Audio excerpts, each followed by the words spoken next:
Okay, now we go. Couldn't check for newest version. It's fine. Chat. I thought I updated my game, but it says V.3, so my game didn't update. And now I have to figure out how to do that. But I don't know how, because I thought I updated it already. So, once again, I don't have that ready to go, because I fucking love technology. Thank you, Yanazake, for the resub. So whatever, here I am. Here you are.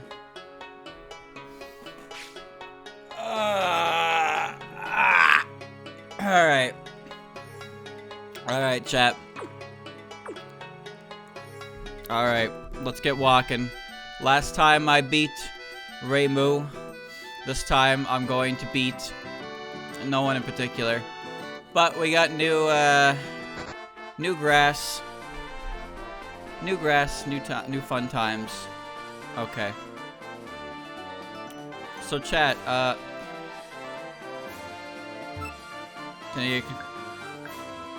you wanna battle? You wanna battle? No, you don't. Okay. Okay. All right. That's fine. As you know, chat, I've been watching a lot of Pokemon the last couple days, and while I definitely watched some last night, I promise you that I did in fact do proper editing. That's the wedding dress. That one looks a lot nicer than the other one, because the other one just everything was blanked out. Anyway, I don't know what type you are, so just get metal needled. Invoke deity. Oh. It's not enough damage. Sotono. So I went from 2 minutes. I went from 2 minutes of footage put together to 2 minutes of footage left to put together, which, if you ask me, is pretty good. You're probably a warp type. I don't know what type you are, actually. Okay. Stop doing that. Stop doing that.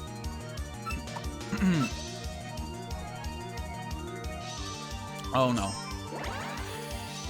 Oh. Oh. Okay.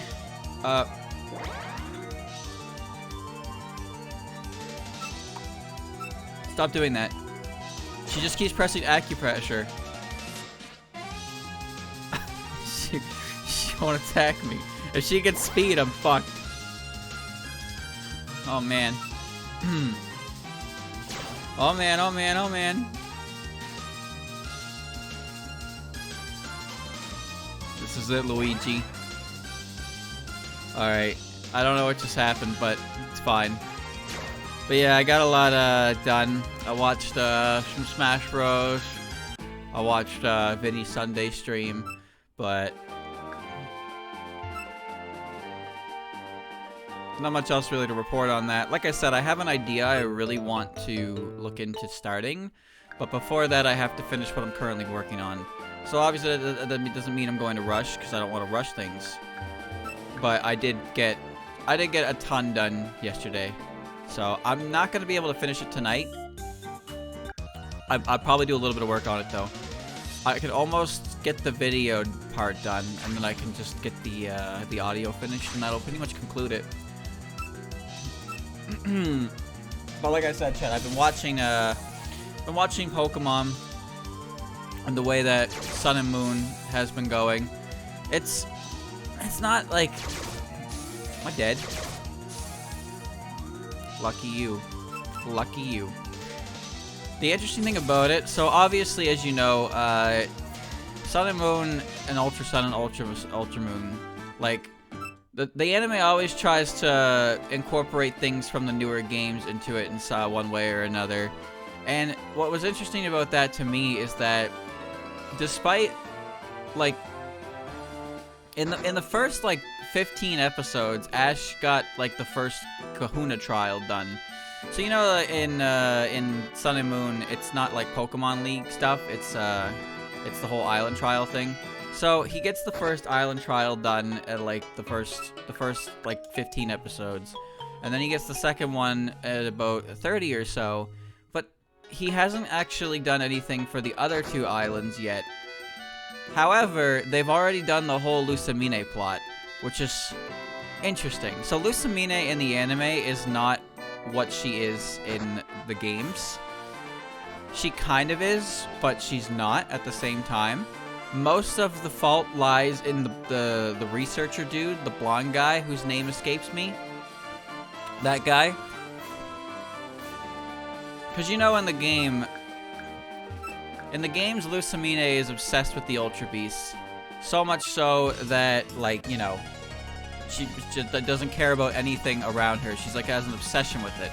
Now in the show, she still like has a very powerful interest in them, but not the interest isn't so the interest isn't so awful or blinding that it affects her duties as a mother. She's actually like a good parent in the anime, which is probably for the best. Because when you think about it, if Lusamine was the same way as she was in the anime as the game, well, think about the target audience of the Pokemon anime, right? It's not good. That wouldn't be good at all. But she does get kidnapped by the jellyfish. She does turn into that weird jellyfish creature. And, you know, Ash uses his signature Z move, 10 million volts. Not even joking, that's actually what it's called. It's kind of fucking ridiculous, actually. But, that's not a... It's a warp move, but it's not the warp move I was looking for. Alright, just feel like dying. Just feel like dying to Kane, I guess. It's a good time. There we go.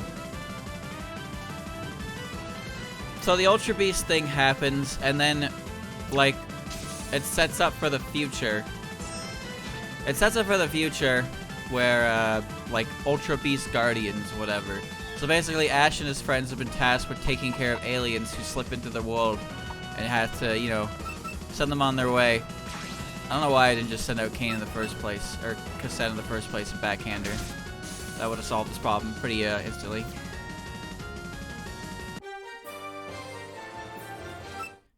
New skill. New skill. Dark Innocence hits 2 to 5 times. That's never gonna hit what it needed to. Guzma hasn't even shown up yet. There's been like a couple episodes, maybe 2-3 episodes with Team Skullgrunts, but nothing for Guzma yet. And I know Guzma's gonna show up eventually. But Gladian has shown up. Gladian is not as edgy. I mean, like, he's definitely edgy, but he's not a prick.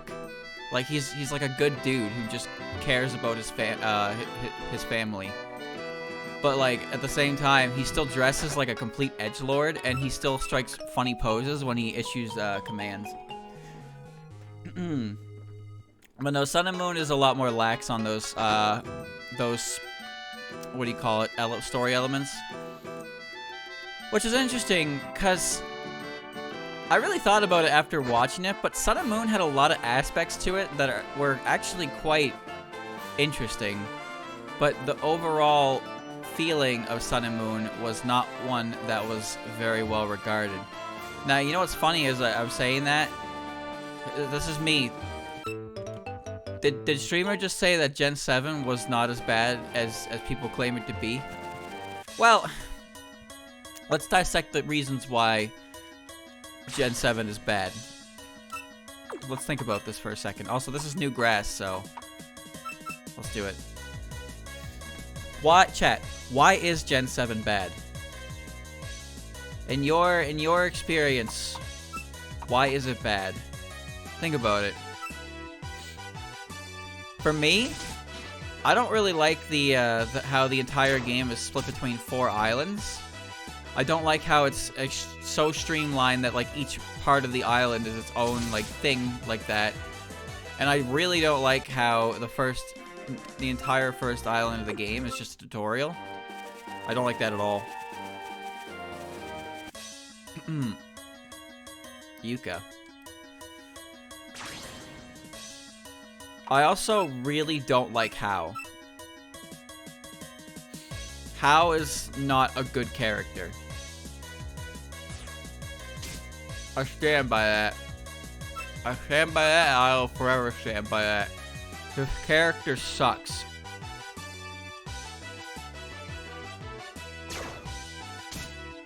Just stay in the seal thread, Yuka. I'm running out.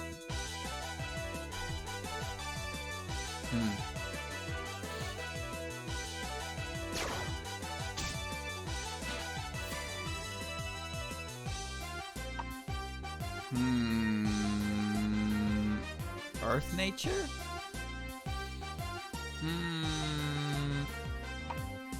It's fighting good against Earth? You can't honestly tell me that Hop and Nimona are the same quality of character as How. That's just wrong. This is plain wrong. How does nothing. He adds nothing. He literally just exists to get yelled at by Gladian.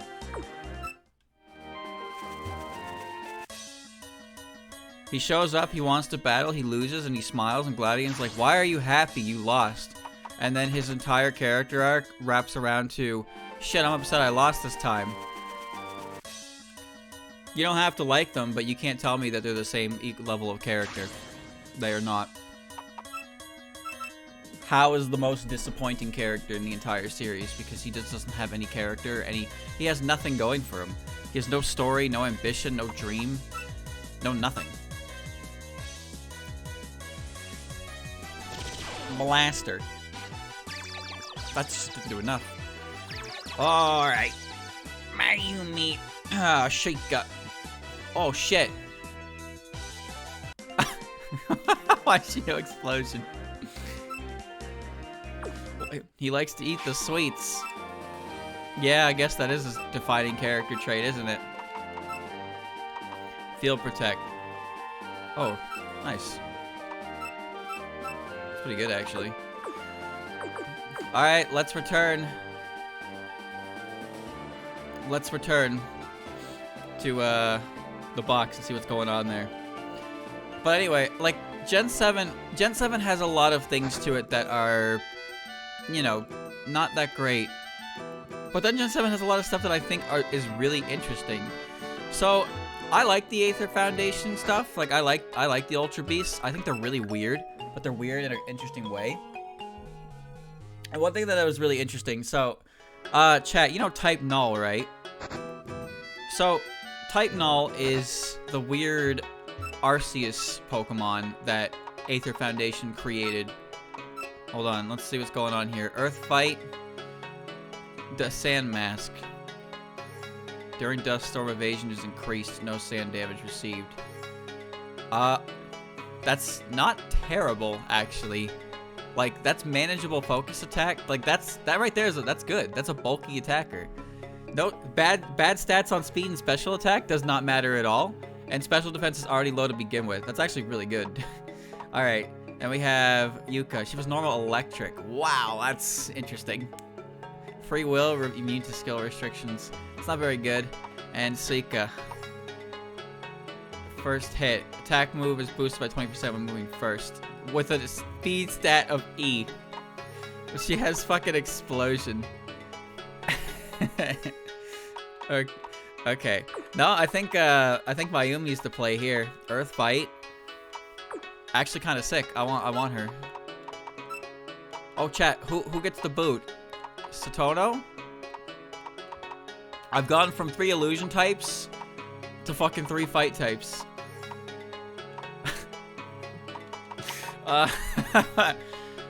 Was Kongoro good? Yeah, Kongoro was pretty good. And I haven't really been able to do anything with this guy. No, because her stats are kind of bad. I'm gonna put Mayumi in for Satono. Now I have 3 fighting types. Okay. Alright, alright. Okay. Alright. Check your... Yeah, okay. Alright, you up front. Go! Miami. Anyway, what was I saying, chat? What was I saying? I lost my train of thought. Alright, let's talk about type Null. So, type Null, it's a failed, like, creature that was designed to fight Ultra Beasts. Its base stats are 95 across the board, except for its speed. And its speed stat is reduced by the mask it wears. Now, here's the interesting part. You know how type Null has an evolution known as Silvally? And Silvally is, the evolution of type Null is Silvally, and it's caused by max friendship. Now, the thing about the evolution is it's not actually an evolution. It's just removing the mask. So the mask that goes on over type Null is destroyed, and it turns into Silvally. So you're probably wondering where the name change comes from, and that's another interesting point. So according to the Pokédex, Silvally's name comes from the trainer who first obtained it. That trainer being Gladian. And in the anime, oh, neat. In the anime, Gladian has 3 Pokemon. He has Umbreon, he has Lycanroc, and he has type Null. But he calls his type Null Silvally. So then later his type Null evolves, and it's a new Pokemon, quote unquote. But since he was calling it, so basically Gladian nicknamed his type Null, and it became the official name for the Pokemon. Because originally the Pokemon was created to mimic Arceus as a way to fight Ultra Beasts, but its power was too much to handle, so it had that mask put on it to retain its power. And then by maxing out its friendship, it trusts, you know, the power of friendship literally makes it like able to control its power properly, so it sheds the mask. And the only change between type Null and Silvally, aside from obviously its ability, is that type Null has he's got the reduced speed stat, and Silvally has base 95 speed. But otherwise, all the other stats stay exactly the same. Nice. So I thought that was interesting. So there's only, according to the games, there's only 3 type Null in existence. Type Null, there's a type Null that Gladian stole. There's a type Null that they give you at the end of the game. And then there's a 3rd type Null that is cryogenically frozen, because I guess the experiments failed. The experiments failed.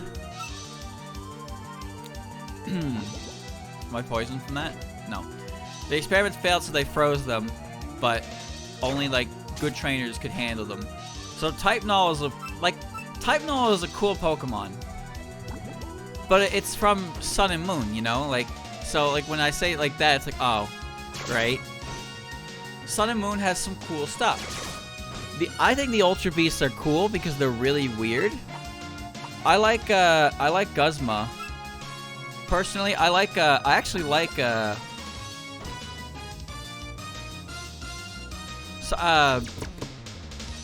Team Skull and Guzma. Now, I like Team Star as well, because I don't think Team Star is that bad. But Team Yell and Team Yell is bad. Team Yell is really, really bad. But what I like about Team Skull is that Team Skull is pretty much just like exactly what it seems. It's just a bunch of frustrated youth. Like, that's it. It's just a ragtag group of adolescents that just, you know, couldn't find their place in the world. So they gathered together and made their own. And Guzma was their leader because he was like he was the first, I wouldn't say the first guy to ever go through that, but he went through that himself and turned into who he was. And I guess he ends up changing for the better. I don't fully remember his story too well because it's been a long time since I played those games. Oh, wow. Okay. Well, when I get enough PP, I can check the other ability, but now Mayumi can set her own sand cloak. It's pretty good. So what I remember about Guzma is Guzma was like, he was taking the challenge or whatever, like the island challenges, but I guess he could never succeed. His house is actually on, you can actually go to his house on the first island. There's a house you can enter, and when you go in the room on the side, there's a bunch of bronze trophies and stuff like that. 3rd place, but there's no gold trophies. That's actually Guzma's house. So you can go there, and I guess like he just got frustrated that he could never win. But like his attitude towards it was not good. So he always, I guess he just always lashed out and blamed others, stuff like that. And then it turned him into the man he was, where he was just kind of running a, he was running a group of people like that. He ends up teaming up with Lucamine for some reason, and then shit goes really wrong, and I guess that's his wake-up call. I like that when he does, like, change. I like when he changes, he stops slouching. He gets the skull, like, he marks the skull out off his back, and he stands up straight. And holy shit, is he tall. He's a big guy. Too bad his theme sucks. His theme sucks. Man, I barely remember the Jellyfish Lucamine fight, because I pretty much cheesed it with Nasty Plot. Like, all of her Pokemon get totem boosts, but I had I used Nasty Plot and set up, and then I just swept the entire team with Salazzle. And I was like, okay, this is what we did. I like her fight theme, but only like the first 3 seconds of it. Then the rest of it, I don't really like that much. She's dead, but it's fine. Conqueror's here. I don't remember if that was even a thing you did in Ultra Sun or Ultra Moon, because no, it wasn't. Because in Ultra Sun and Ultra Moon, it's not the jellyfish. It's a different course of events that causes Necrozma to fuse with the Box Art Legendary. They need to fight fucking that thing. That thing sucks. Alright, that's fine. Get out of there. Retreat. I guess it's fine. Ultra Sun and Ultra Moon had very few changes for the overall game. Until like the end, and even then it was like, oh. They had it at they had new Ultra Beasts. They had Stakataka, Blacephalon, and Poipole. Poipole is currently in the anime. Also, Marshadow is there as well. He showed up, but he has not done anything yet. But I have a feeling the anime will get to that at some point. Like, the anime has just recently did the episode with Buzzwole. So Buzzwole showed up and he just started flexing, and then he went home. But for the most part, Sun and Moon, like, you know, I'm enjoying it, but it's weird. I'm done, Scarlet. I've been done, Scarlet. Buzzwole is cool. It's just a shame it sucks. But yeah, the way they seem to be doing it is like Power Ranger style. But they did the whole, they basically did the whole plot line of the end of Sun and Moon, and now we're back to our regularly scheduled stupids. And now the Ultra Beasts are kind of just appearing every now and again, and they're taking care of them one by one. Now I know that eventually Akat's King, aka Guzzle My Nuzzle, is gonna show up and start screaming everywhere. I'm watching the Japanese dub, so I will get to hear him scream in all his glory. Looking forward to it. But yeah, Sun and Moon, I guess what's interesting about Sun and Moon is that it's not about Ash traveling, because he doesn't travel around the islands as much. He just kind of stays in one place. He stays with Kukui. But really, it's not as bad as I was expecting it to be. I put it off for a long time, but now that I'm back on it, I've been really enjoying it.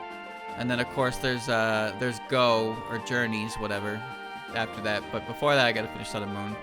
But it just, like, you know, watching the Sun and Moon anime made me realize there are a lot of things in Sun and Moon that I actually did like. But they often get overshadowed by the entirety of the game itself, as kind of like oh, this game poopy, you know. The Ultra Beasts are very weird, but they have interesting things about them. Like the Ultra Sun, Ultra Moon, you can go to their worlds. You didn't die, and that's a problem. Sorry, Lily has raid.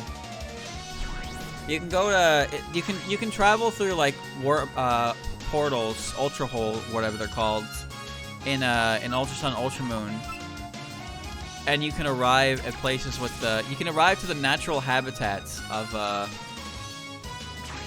the different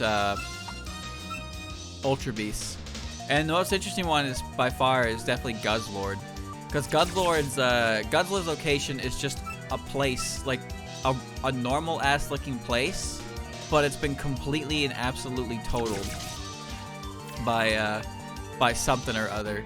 Like, I don't know if there's anything direct in what caused it, but there seems to be like a heavy implication that the world was like just had some kind of nuclear fallout or something, and the original citizens of it just, you know, they just packed up and walking emoji'd out of there. And there's a dude who shows up after you like catch Guzzlord, and he tells you the lore of it all, and how Guzzlord is actually a helpful Pokemon because it's super good at getting rid of waste, because it does not give a shit about what it eats. It does not care at all about what it eats. It can eat like anything, so it's very, very good at cleaning up. Ruma. Their world fucked up, and they had to leave. Can't run.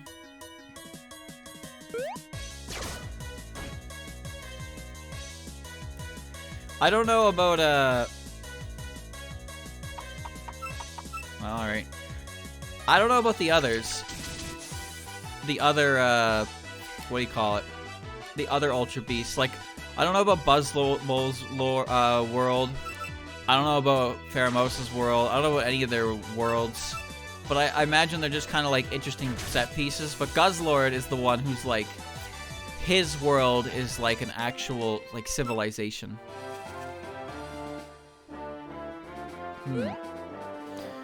See, in Sun and Moon, when you first see Guzzlord, it's like Guzzlord is he's implied to be some kind of like world eater, right? Like he just eats everything, and he does. Like he's just a harbinger of destruction because he never stops consuming. But then you get to the Ultra Sun, Ultra Moon, and it's like, oh, actually, they love this guy because he can eat anything. They just feed him all of their trash. And so he just consumes it and burns it for energy, and it's like, oh, nice, there goes your trash problems.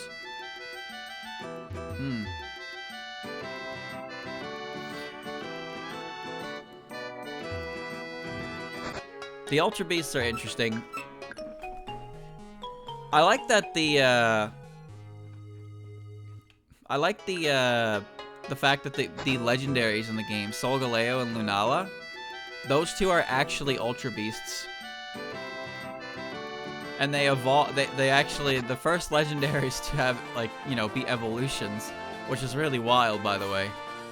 The fact that Cosmog evolves into them, but also that they're legendary Pokemon of Alola, and then it turns out they're actually Ultra Beasts. They came from Ultra Space or whatever.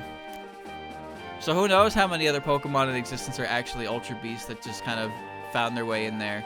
But another question that rises is, why the fuck is it the Alola region? Why is it the Alola region that's so susceptible to this phenomenon? That reminds me, in the original game, Lucamine is pursuing her husband's research, right? That's the thing. Like, her husband was the one who was looking into wormholes, like ultra wormholes, and then something happened to him, and then she became obsessed with it herself. Now, I know that there's the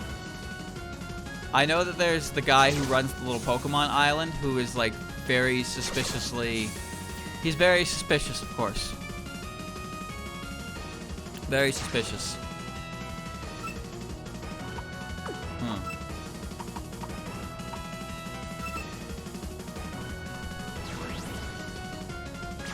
But like, there's not really any clear indication of what happened to Lusamine's husband. But in the anime, instead of it being her husband, it's her father's like work that she's pursuing. Interesting change. Although one thing that I thought was neat, so there's a random shot. There's just a random camera shot of Lusamine's desk. You can see like with the pictures on her desk, and there's pictures of like Lily and Gladian. Like you can see those. What's really interesting is there's one picture on there with a light reflective on it, so you can't see the entire picture. But what you can definitely see in the picture, even though it's very zoomed out, is you can see Lusamine in a wedding dress, and you can see her standing next to someone in a tuxedo. But the light like shining on the frame is covering the face of that person in question. So that was just kind of slipped in there. Granted, well, I don't think we'll ever see anything on that, but the fact that was just kind of slipped in there like that is kind of interesting to me. I don't know why she died, but whatever. Yeah, Ethan Winters, of course. I guess they just didn't want to show it off. Give me that, please. But you know, it's not like it's really surprising that she has a husband because she has 2 kids. What do you even say to that, right? She's got 2 kids. Of course she has a husband. What do you think those kids came from? Ultra wormholes? Either way, Lusamine as a character in the anime is a lot more chilled out, for sure. She's kind of fun because she's goofy. She's like she's one of those characters that is embarrassing. She embarrasses her Lily a lot.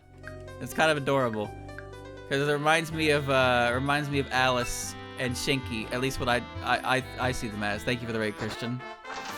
Reminds me of Alice and Shinky. So Lusamine, when she has she wants everybody to respond to her with like ultra. They love the word fucking ultra. All right, they love it. I hate this location. Ultra Roger. It's just, you know, she's having fun.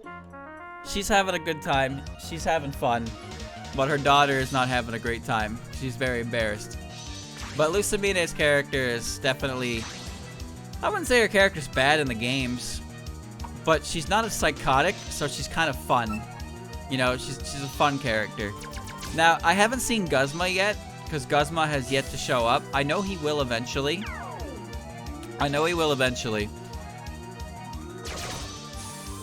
Please hit more than twice.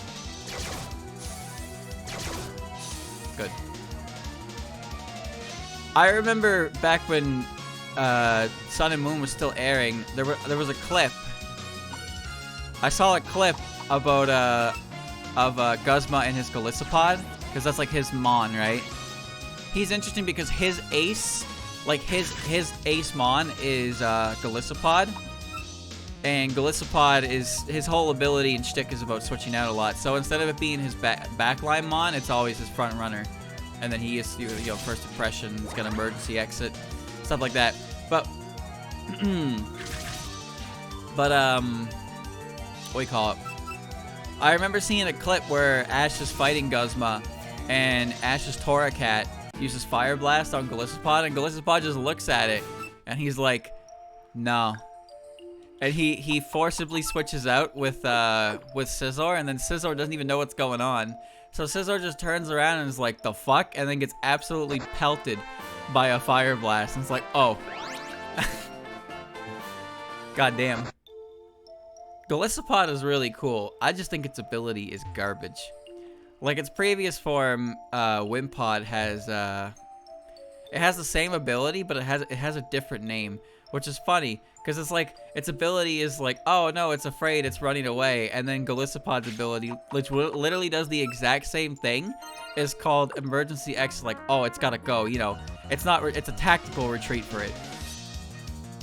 Scizor is a bug steel type, so it gets absolutely fucking blasted by fire moves. It's just Galissapod forcibly switched out, And since somebody had to take its place, it ended up being Scizor. And so Scizor just took a fat fire blast to the back and was like, oh, I'm dead. Poor fucker. Well. Go, Lily, go. Go, Lily, go. Suppose I'll get there when I get there.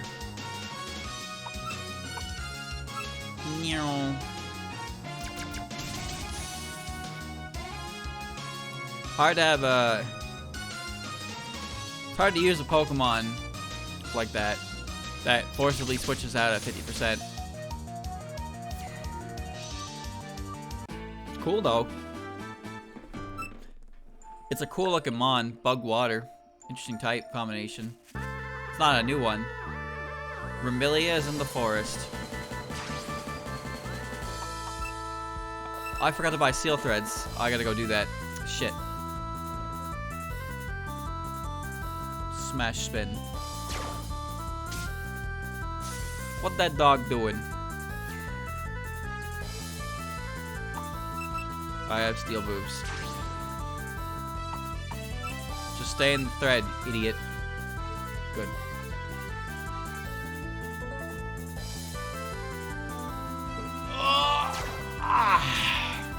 I ain't dead. Whoa, my bottle. My advent calendar. Get out of here. Alright, I gotta go buy more seal threads.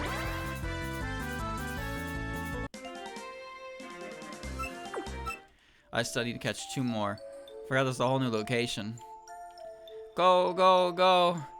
Go, go, go. Get out of this fort. I hate this fucking location, dude. This location's so hard to navigate.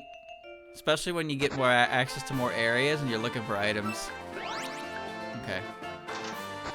Give me a second.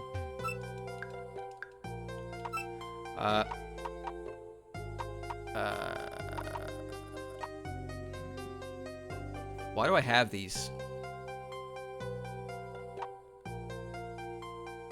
Is it because I stole them with my? I think it is.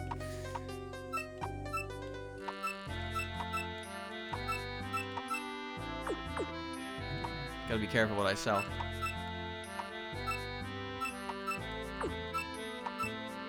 Gold dust. Okay. Red ring. Large shield. Sealed thread. 20 of them. Alright, we're good.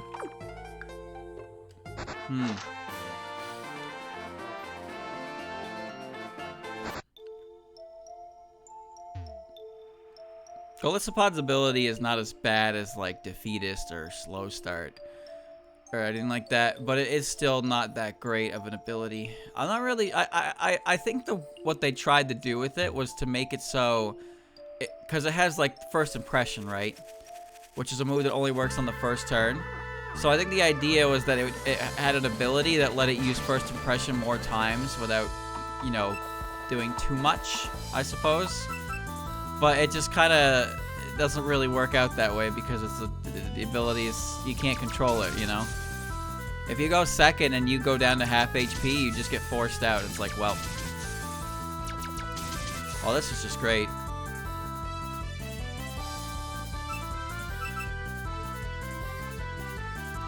Alright, Ruma. Don't do it. This is fine.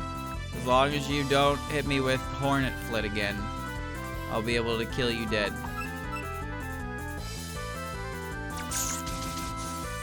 Okay. Okay.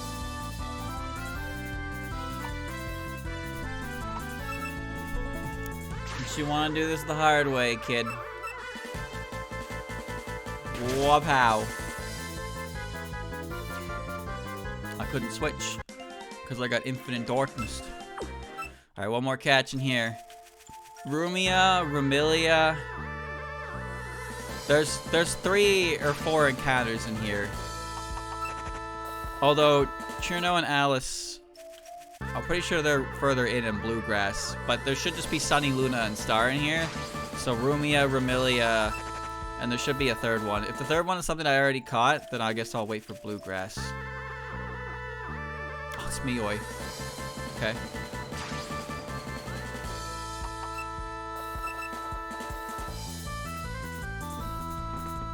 I had Mioi last time I played this.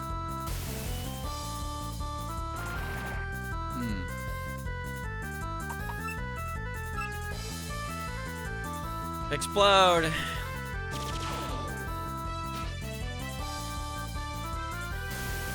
No. Heavy weak. Okay.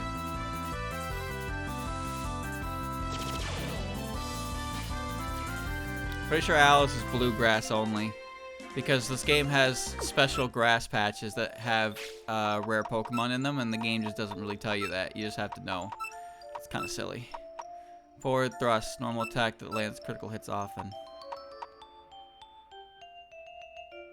I have not pressed this button. Oh. Meteor impact not happening. It could, but it's not. Alright, Mayumi, can I see your ability now?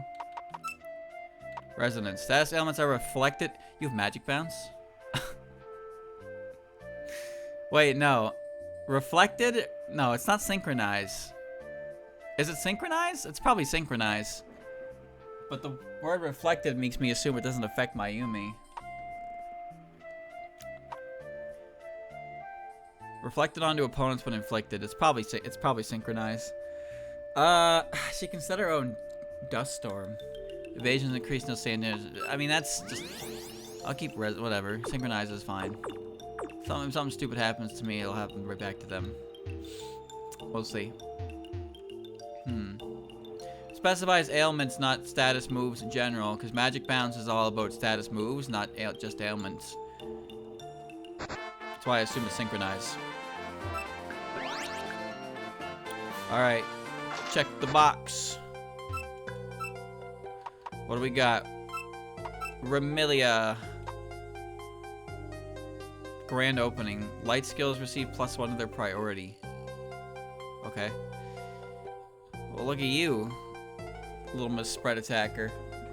With our C- speed stat. Smash spin. Dark lullaby. Dark innocence. Racing earth. Okay. Ruma. Auto heal. Recovers HP return not inflicted with a status ailment. Jeez. Jesus. And Mioi. What? Are you kidding me, dude? Easier to score critical hits. Chat, those S's are on the 2 most useless stats for this puppet. No, it's... Mioi's not fast, and Mioi's not a focus attacker. That's...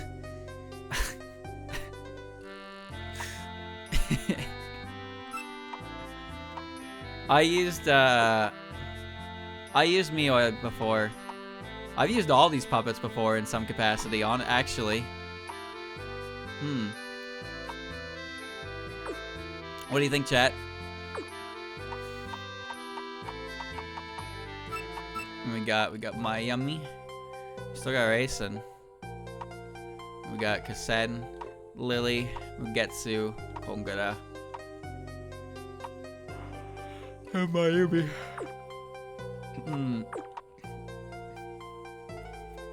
Yeah, I kind of think,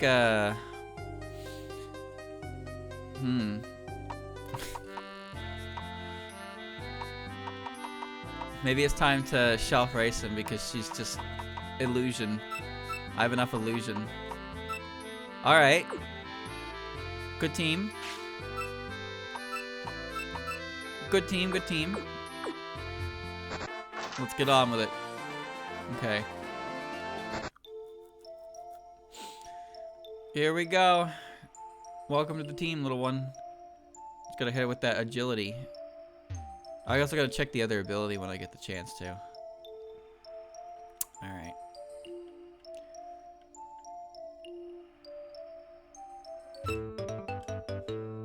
Lovely. You know, at least the music in here is quite nice. Have you ever looked at a map at this location? And it's... Oh. I missed a lot. Every time I play through this game and I come back in here, I get lost, and then I find like a trainer I forgot to battle, and they throw out level 15s.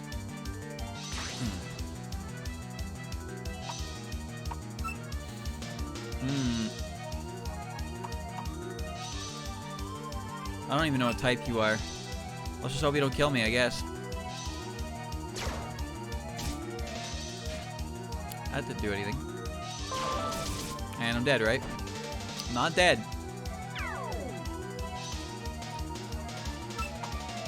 Let's try this one. Okay, good.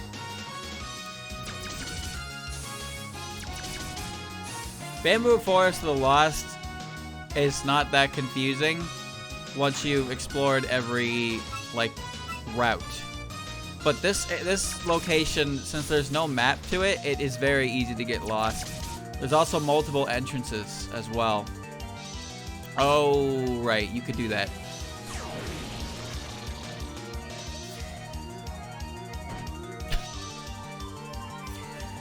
God damn it.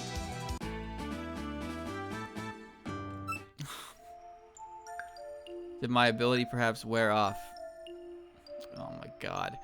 Now I gotta run all the way back. If only Dark Innocence could hit more than 2 times. But I guess asking a multi-hit move to do more than the bare minimum is just too much. God, I hate multi-hit moves. Clear the way. He's coming through.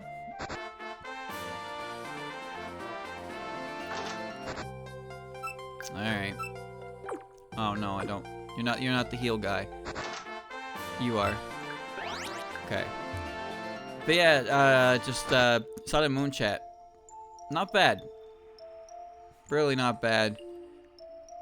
It's just easy to forget like all the things that it tried to do because, well, it's engulfed in everything else about it that makes it like Pokemon. I mean, there's the whole Rainbow Rocket thing in Ultra Sun and Ultra Moon, which is about alternate universe Giovanni and alternate universe other team leaders where they succeeded in their mission, have their legendaries. And, like, can you imagine the state of their world? There was no protagonist to stop them. Alice, wait a second. The only part I find kind of weird about that, though, is that with Team Magma and Team Aqua, they realize how they fucked up as soon as it happens. Okay. Okay. Alright then. As soon as it happens, they realize they fucked up. But then the Rainbow Rocket versions are just like, yeah, whatever. Like they just did it and it was fine. It was all good. It was all fine for them. Getsus like took control of the world. Lysandre like destroyed Pokemon. Cyrus was there. Like when you think about it, chat, some of those characters' goals were ridiculous. And they're from universes where they succeeded or at least are unhindered by unhindered. So like fucking Cyrus and Lysandre, like those two, if those two succeed, that's not good. But then you got Giovanni. What's Giovanni's ultimate goal? He doesn't have an ultimate goal. He's just a mob boss. I have to leave again. I have to leave again and I'm lost. Well. Why is Chen in here? Can't run away.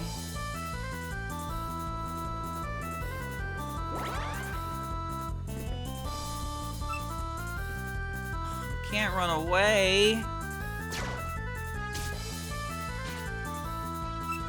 Can't run away.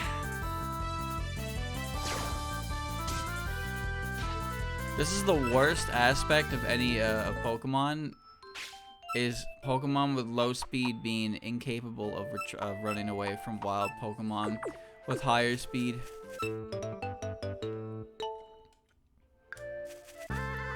I hate it so much.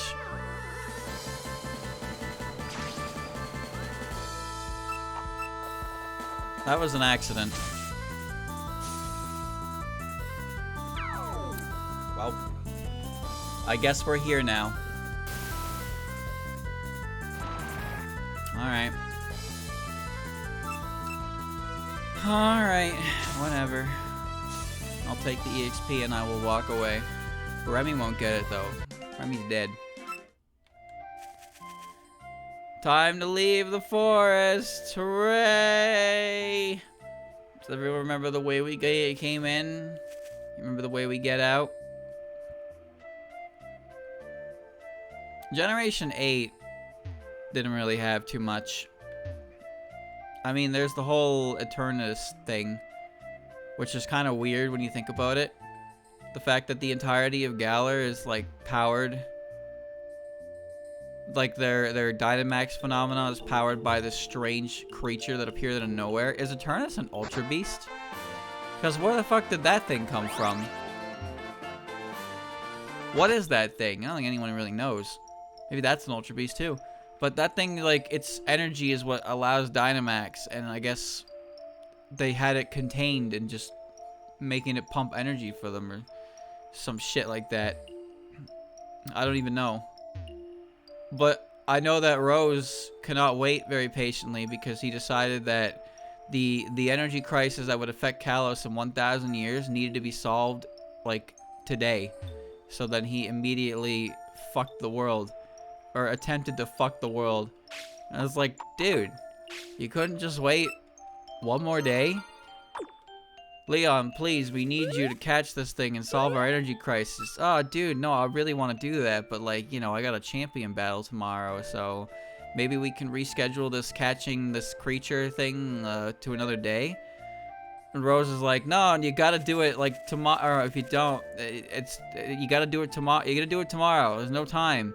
And we're talking about how in 1,000 years, it's gonna be 1,000 fucking years for Kalos runs, not Kalos, Galar, not Kalos. It's gonna be 1,000 goddamn years before this shit actually happens, but he's gotta solve it right now. And you know, I'm all about getting the jump on things. Don't get me wrong. He gets the jump on it.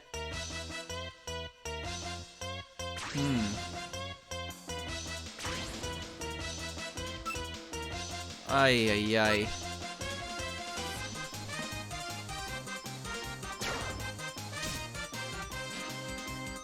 Well, how do we know... Wow, that's a move I haven't seen all day game. How do we know which Pokemon are or aren't Ultra Beasts, right? What if... You ever think about the Pokemon that supposedly came from the moon?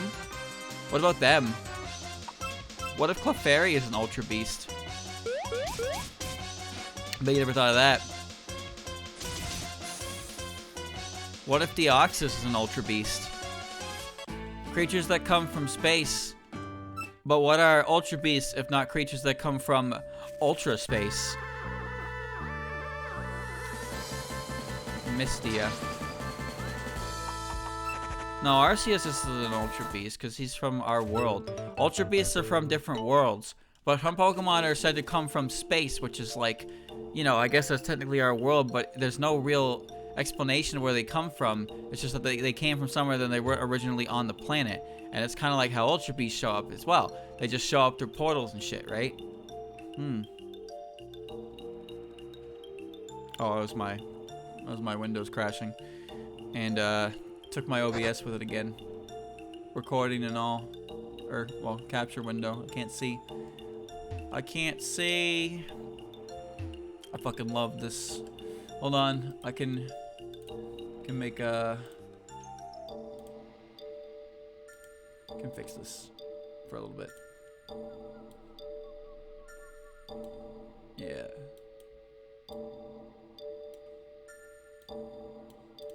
That'll do for now. Although it's gonna make my neck hurt again.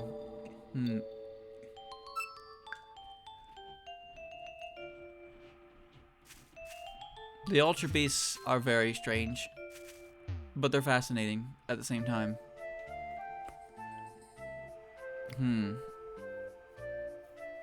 Quite obviously, the wiki would say the only Ultra Beasts are the Ultra Beasts. Bro. Okay. I was saying that there's no, there's other possibilities for where Pokemon came from aside from just from space trademark. Oh god, I'm lost again. There's a whole map loading zone just for this item. Okay.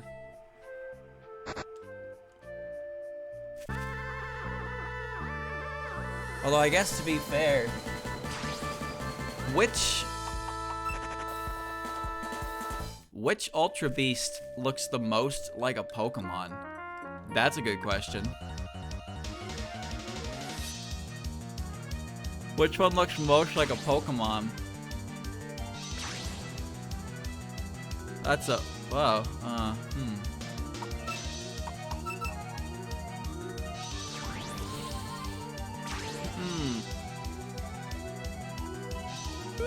All of them?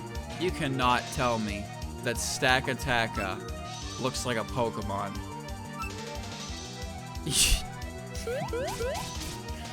No.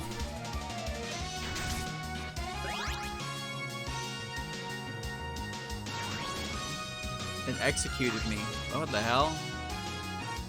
Alright. Naganandel or Nihiligo.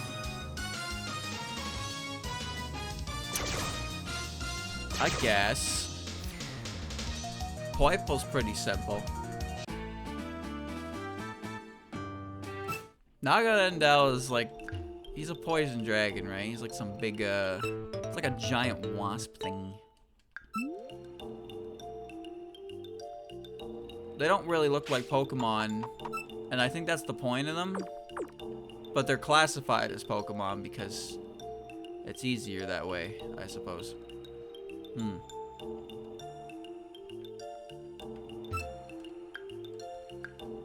Alice's house is right over there.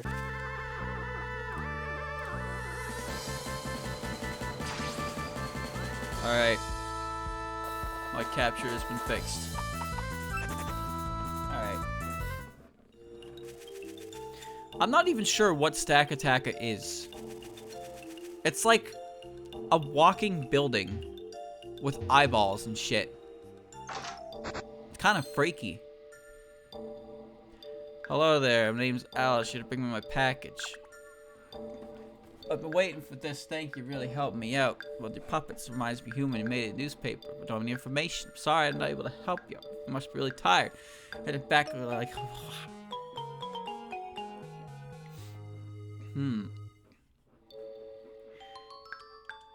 Just remembered the puppets are moved by means of magical power. Scarlet Devil Mansion, there's a vampire there. And then Remilia immediately looks at me. Yeah.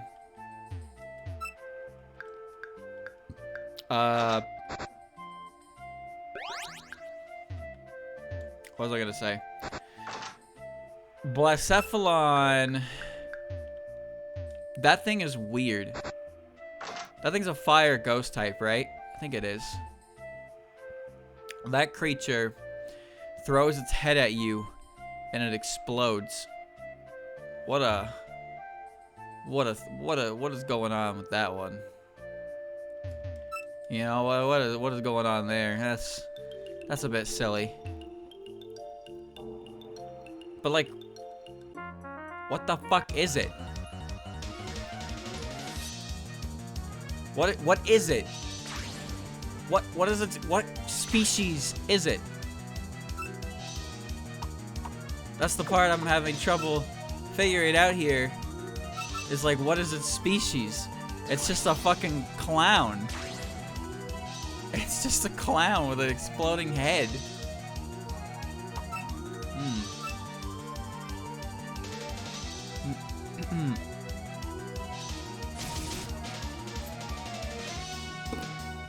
Chat. You want to know something weird?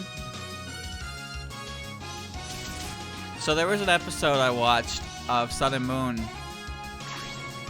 It was about James and his Marini. Because apparently, and I shit you not, Marini and went with James because James looks like a fucking Marini. I'm not even kidding about this. Understep lowers the foe's speed. All right, sure. So his Marini loves him because he looks like her first love, and it's very confusing. So I got this. There's an episode where the original Marini that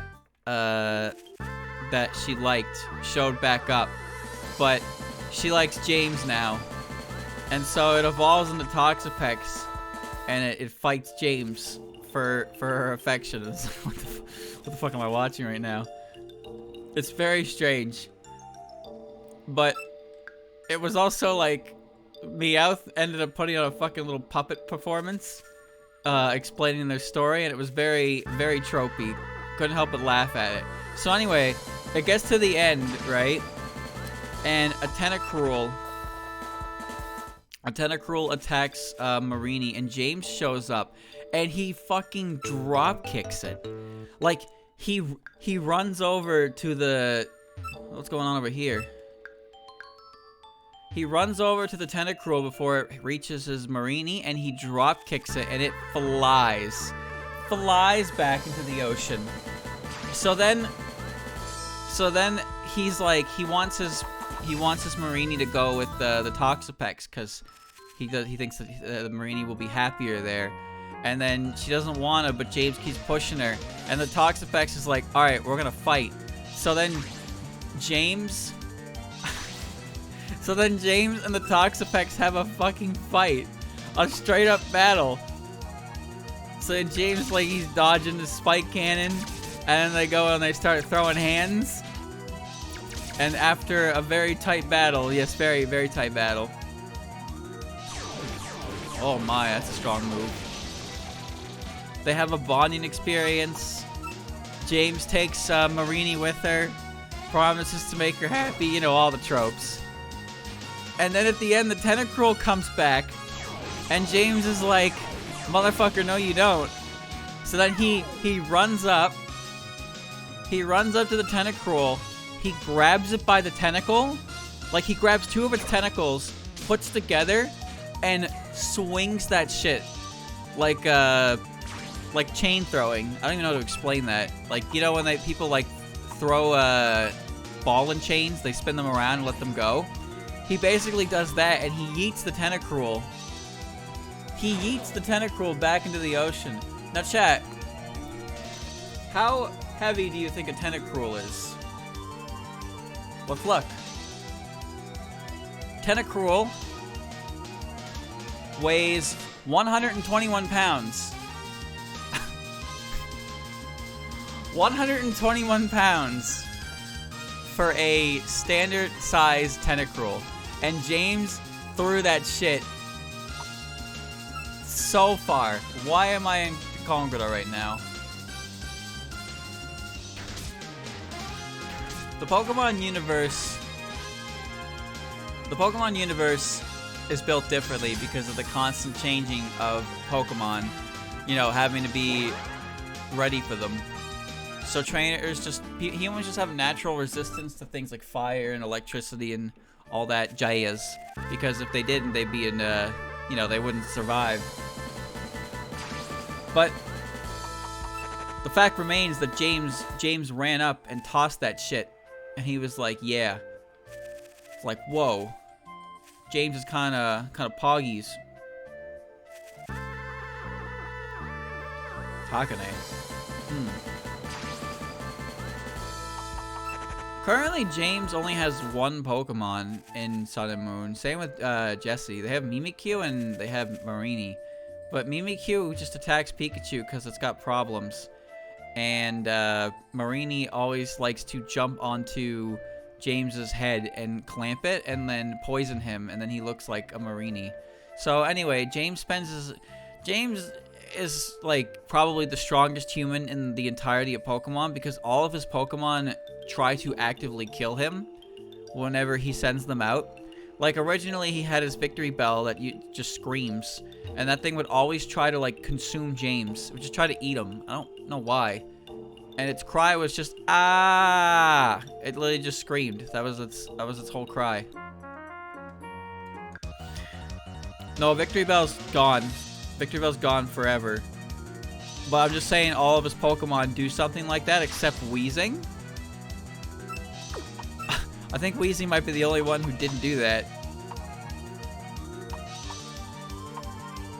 That's fine. What did he have, chat?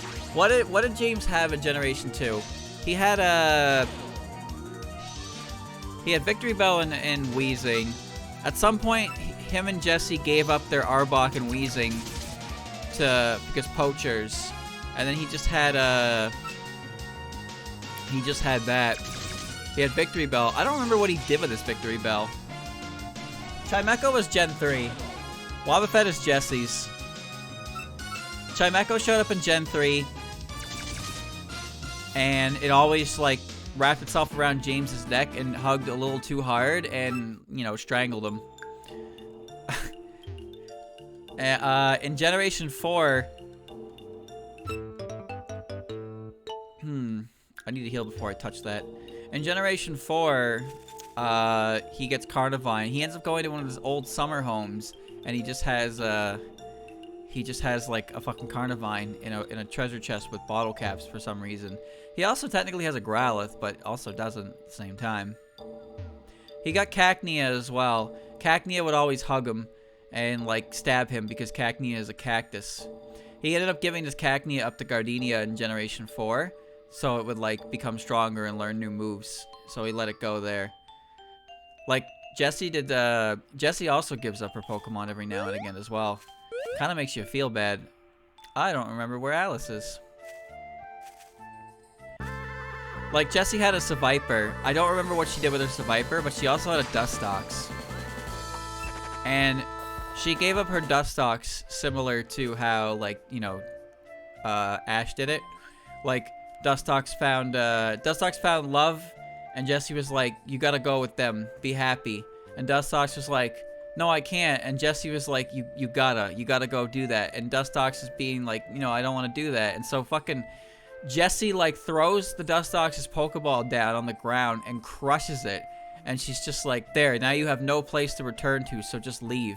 And it's like, holy fuck, man. Like, you know, I give a lot of shit to Jessie because she's definitely obnoxious and self-centered and all that. But Jessie definitely has her moments where, like, you know, like, just Team Rocket in general, they have their moments where you gotta, like, look at them and you just be like, yeah. That's why I like when they get their own episodes, because they're fun characters on their own.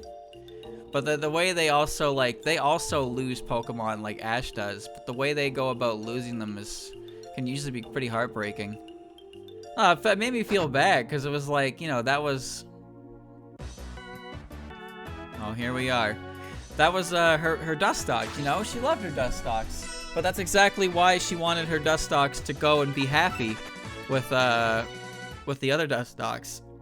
But the Dustox was like hesitant, so she made the difficult choice for it. Destroyed its Pokeball. So it had no longer had anywhere to return to. It was free to go. With the Yanmega, that was Jessie. I don't remember what happened to the Yanmega either. I feel like some of their Pokemon were just left behind at like Rocket headquarters or something. I don't think they gave up every single one of them, but I don't remember the finer details.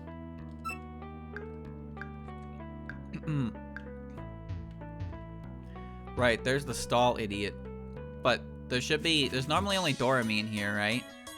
Well, I guess it's Yachie. Alright.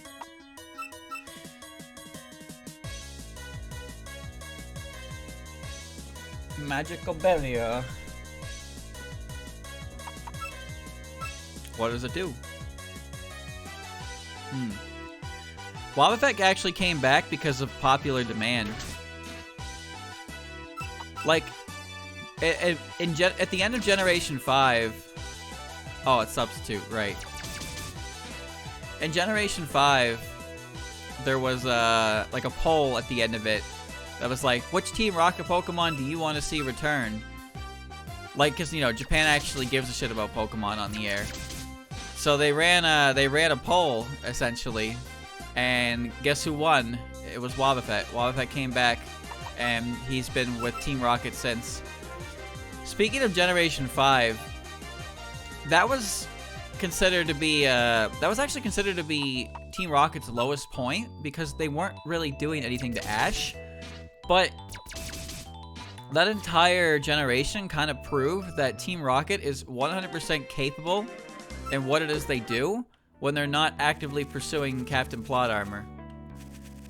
Like, the entirety of Gen 5 was just about Jesse and James and Meowth actually operating like as Team Rocket properly in the Unova region. Like, there's even a bit at the end where Giovanni actually comes down. He gets the mirror. He gets the mirror that's involved with the Lando, like the genies, like the Therian forms, and he gets possessed by it. And, you know, Ash, like, stops him, saves the day, bada bing, bada boom. But then Team Rocket, like Jesse and James, get him out of there, and they're good to go. So if you ever wonder, like, how is it that Jesse and James are still, like, even employed? Because they constantly fail at what they're set out to do. But then you look at it, the fact that, like, Team Rocket, specifically Jesse and James, are actually quite high-ranked individuals within Team Rocket's ranks. Like, they did really well in training camp and whatnot. You saw those episodes. And there's also everything they did in Generation 5 proves that they're very capable. So that's why they're still, like, you know, they're still trusted by Giovanni. And it kind of shows. I know they're cartoony whenever Ash gets involved. That's always like ha hee hee kind of deal. But it's Giovanni does clearly, like, trust them. But it was weird because I felt like at some point, like, whenever Giovanni told them to go to different regions, it was like a way to get rid of them. Like, he didn't respect them. But it feels different now after Generation 5. Because, like, it just doesn't feel like there wasn't really anything showing that how Team Rocket really was as like a group of bad guys, you know? Bad guys.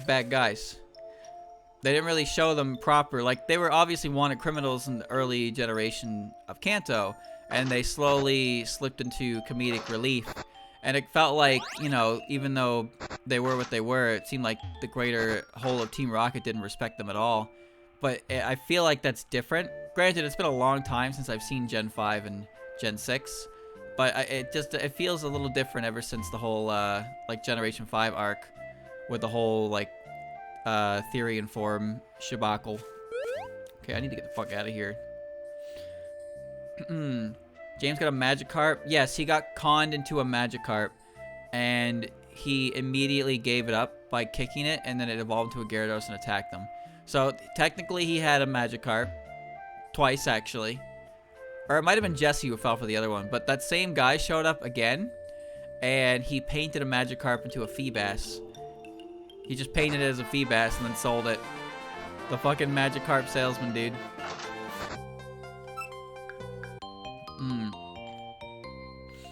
Yeah, their main goal is, like, setting up bases in other regions, but I just mean, like, specifically for Team Rocket, it just, sometimes it feels like that Giovanni doesn't respect them, but that's changed. Also, chat, you remember how in the earlier, like, Generation 3 and 4, you remember how whenever they were talking about getting a Pokemon for Giovanni, they would, Meowth would have one of his fucking, like, weird delusions about how Giovanni would love the Pokemon? Do you remember the one about the bugs? Do you remember that one? I forget what the Pokemon was, but there was one where Meowth's delusion was like, Giovanni's gonna strip to his loins, and he's gonna be absolutely buff. He's gonna cover himself in honey. I have the bike now. Gonna cover himself in honey, and then the bugs are gonna lick it up. And then Giovanni's gonna love it. That was the weirdest fucking one I think ever. Meowth and Friends. A promotion. Like, his his fantasies were so stupid. We're getting a Pokemon for Giovanni. Giovanni's very no nonsense, but you know, Team Rocket is very nonsense. But everybody loves Team Rocket, right? Everybody loves watching Team Rocket.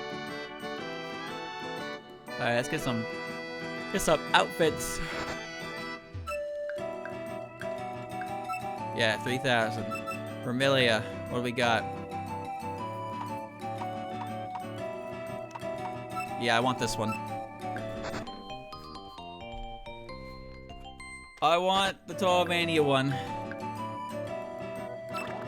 Scribbles.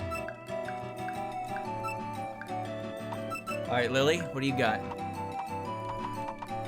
Maid Lily. Nah. Nah, her name is Lily White for a reason. She's Lily White. Casson. Oh. I can get her in the Reimu outfit, or I can get her in her true form outfit. Oh, it even changes how she attacks.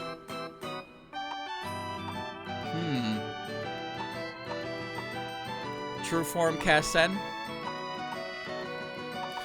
Kind of like that one. I'm gonna get that one.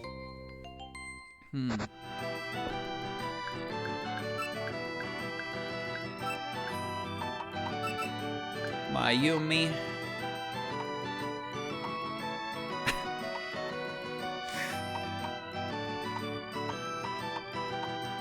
Idol Mayumi. Yes. Very good. Mugetsu.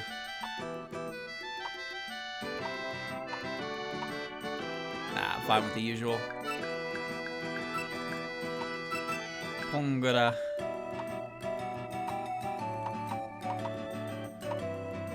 Yeah, fine with the usual. Alright, we're good. Take me to the bamboo forest. How do I get there?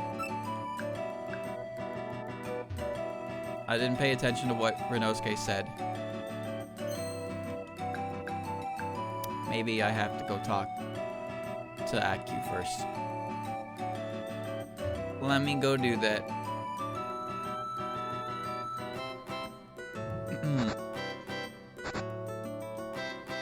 Yeah, alright. Here, this triggers the fight.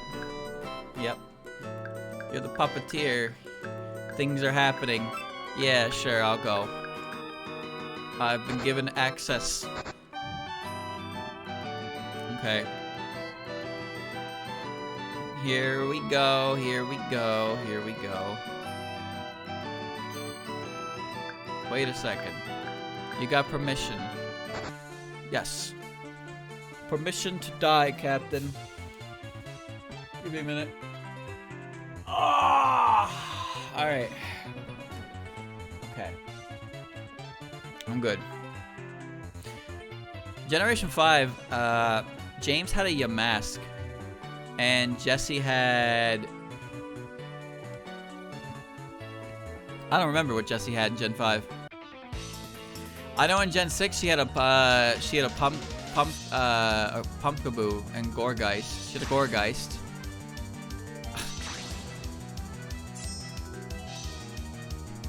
Had a Gourgeist. And what did James have in Gen 6?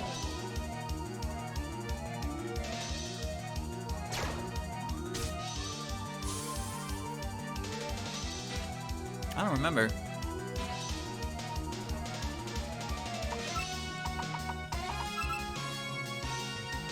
Inkay, yeah, that was it. He had the little squid dude.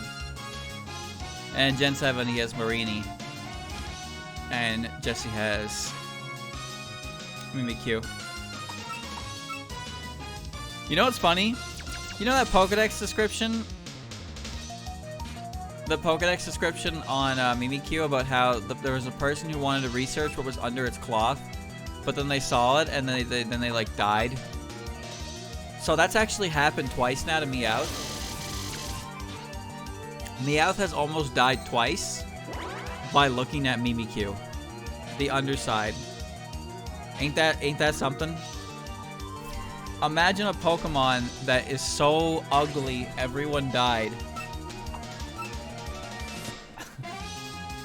There's some great like just frames from the Sun and Moon anime. There's some really good ones.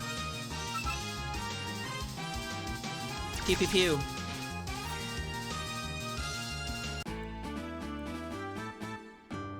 Do skill for Lily.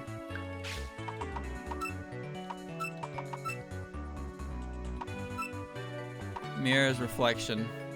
Damage 50% more than damage taken by the foe at the same turn of attack.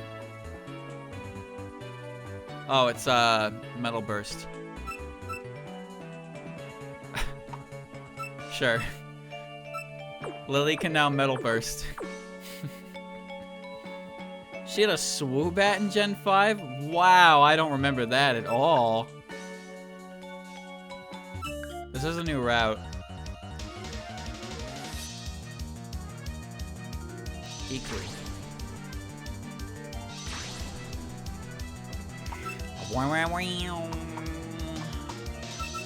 We're Earth. Get in there.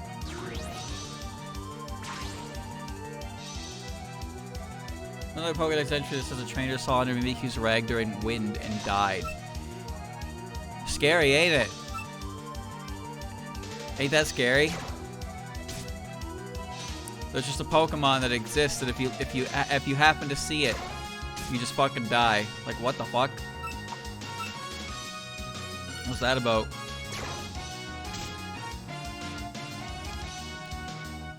Oh, I guess that's just ghost types in general, huh? Ghost types are... Ghost types are often kind of wild like that. I like that Shedinja. If you stare into the hole in its back, it steals your soul.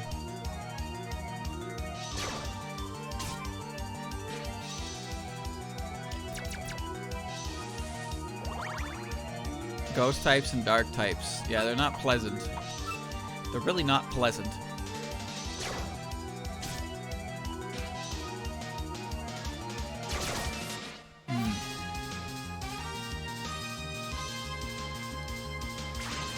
It's the boss.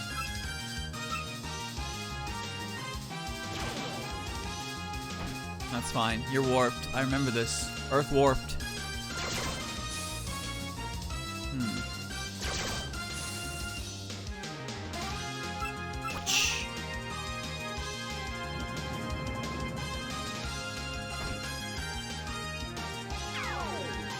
That's fine. Just hit more than 2 times next time.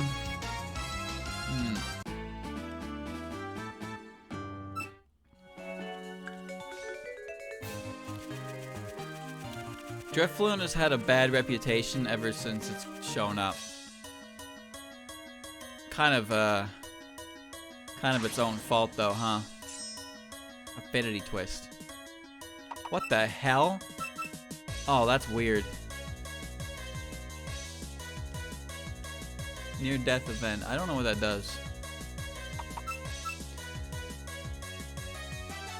Is there a Pokemon with a worse reputation? Actually, no, chat. The Pokemon with the worst reputation is Hypno. Hypno is the Pokemon with the worst reputation. There's not I just don't believe there's a single Pokemon that has it worse than him. Definitely Hypno. Yeah, I agree. How could it not be, right? Close. This thing's gonna be useless because its ability will not be affected by Yoma Scrolls. Porygon? Yeah, I guess Porygon's reputation is kind of bad as well. But Porygon is still liked. I don't know people who like Hypno. Hello? Kozusu.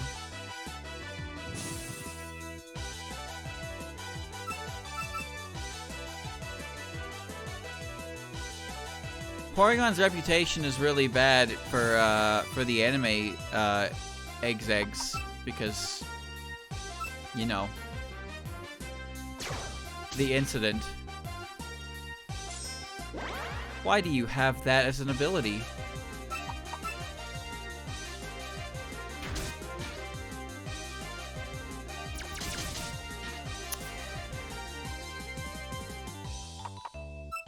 I hate when puppets just have abilities like that. That's just like, oh, I can hit you with this. No, actually, you can't. Fucking annoying.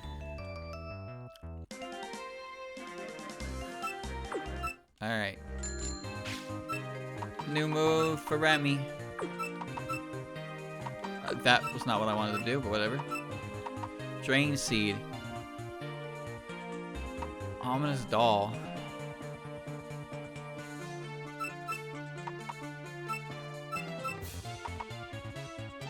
Leech Seed Remy, huh?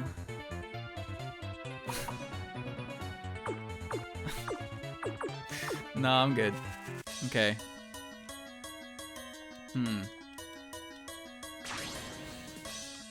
Porygon's reputation with the fans isn't bad. It's Porygon's reputation within the whole Pokemon company. That's kind of why it's been banned from anything related to the anime because of what happened to it. That's why its reputation is ass.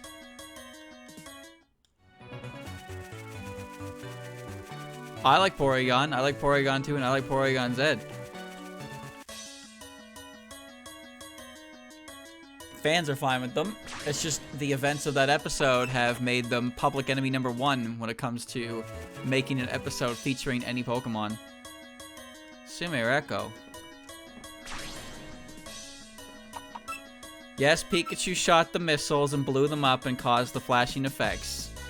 Yes, it was Pikachu's fault. Porygon was simply the fall guy in this event. But you can't ban Pikachu. You can't ban Pikachu because it's Pikachu. Right, you're a warp type. Forgot. You suck.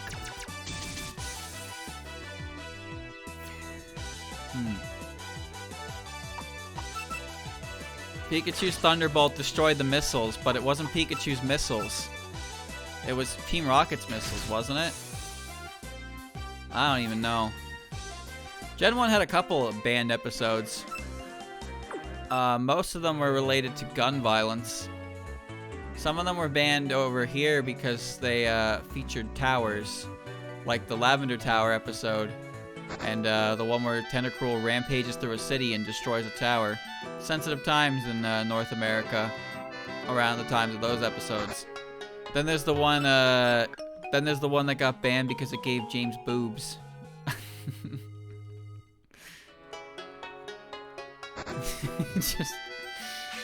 he just has boobs. Like, I don't even know what to say about that. He's look at my boobs, Jesse. All right, well I have Yachier as well because of the whatever. So let's just look at them all. All right, Warp Fire. That's pretty bad. During Aurora, you're immune to confusion and status ailments are healed at the end of hydration. Okay. Hydration and light. Okay. Satori. Affinity Twist. Both parties' super effective and resistant elements are reversed. Type immunities will be ignored. That's a weird fucking ability. Well, the Tentacruel episode wasn't permanently banned. It was just taken off the air for a while because of sensitive times. Like, there was an episode in Gen 6 that got removed from the air for quite some time, involving Dragalge and sinking a ship, because it was set to release during, like, when a current event was, like, you know, sensitive issue, so they just didn't air it. They skipped over it, and I think they re-aired it, or they didn't. I don't remember.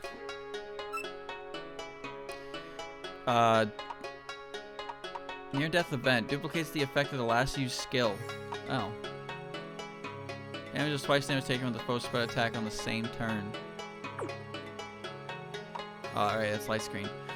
Or, mirror coat. I've never used the Satori, and I don't know what they do. We got this one. So like I said, this one can't do anything because her ability isn't... Her ability is Metallurgy instead of working with the scrolls, so she's just not good. And then Sumereko. You gotta be fucking kidding me. Spirit of Yin.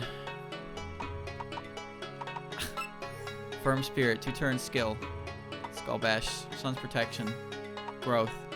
Light Up, Solar Eclipse. What? Oh my god. Why, dude? Why? Warped Void.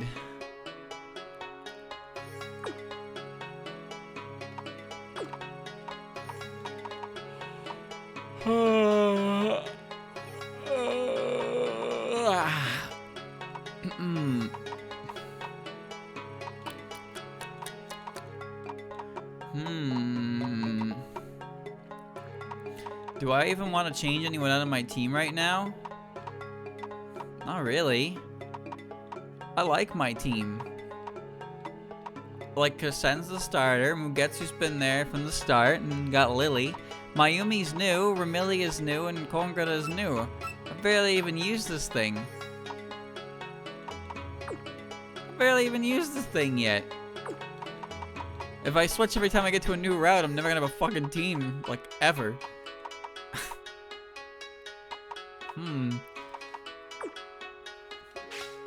Alright. Unjustness. The enemy's SP consumption is increased by 1. So...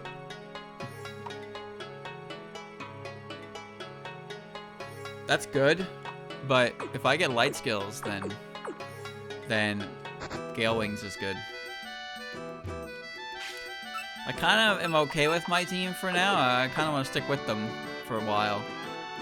Got Remy in a cool outfit. Although, you know, there's a chance Remy just dies all over the place. Just, you know, just wipe the floor with Remy. Use her like a dish rag, like a floor mop. Please go down the staircase. Please, I beg you. All right. Battle time.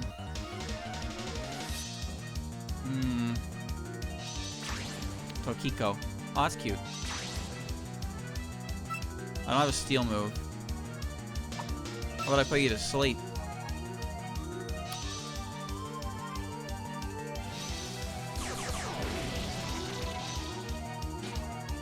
Oh, okay.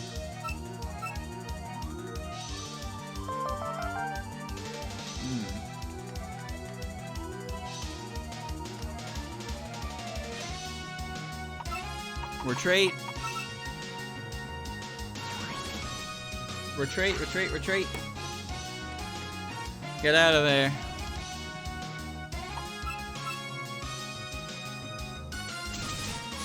Pop. By the way, chat, somebody told me in the comments what the 2 endings in Disappearing were. And let me tell you, I did not miss much. From what I read for those endings, they're both really, really good. So good that I should have just beaten the game twice instead of doing anything else. But, yeah. Kind of a shame with that game. It's kind of a shame with that game. Because it's like, it had some aspects to it that I thought were pretty cool. But then by the end of the game, it's just a mess. The translation's a mess. The story makes no sense. The endings suck, and the fights are garbage. So a whole other 2 levels of good. Well, I don't remember exactly what was written. But I do remember that there was something about being in a convention center and nobody knowing what the fuck Touhou is. Which is just like, what does that even mean? What did the creators mean by this? You're just somebody in a Tenchi cosplay and nobody knows who you're supposed to be because Touhou doesn't exist. But I don't remember what the other ending did, but it wasn't that great. Neither of them were that great. It was like depression. Why does everything seem to have mysterious wave? I'll live. Either everyone forgets Touhou or anyone gets in. I don't want you in my Touhou.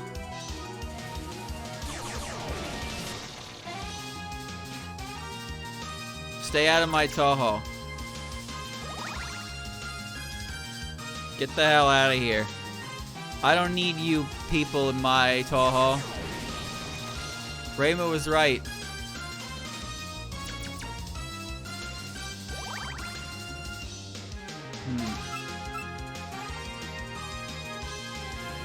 Close the border, Reimu. No more of these weird bag idiots.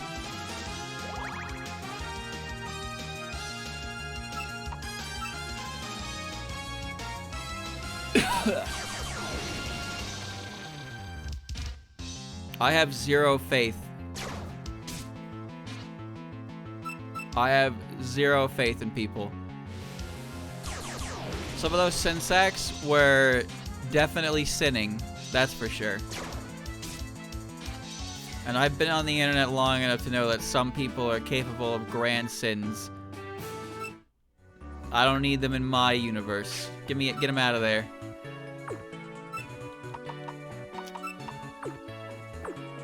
Man, this is just lopsided. Hoping that was an item. I don't want you. Oh my god. You're so slow. Alright.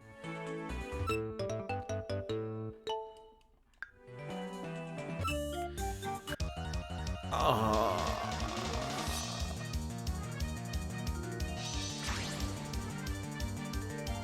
Gensokyo accepts all, and that is a terrible thing. Ha! I like that line. That's a good line. It's a Yukari trademark. Play Ghost. Alright.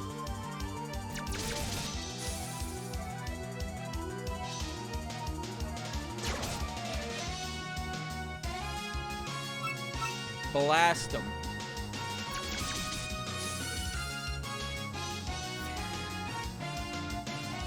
Oh.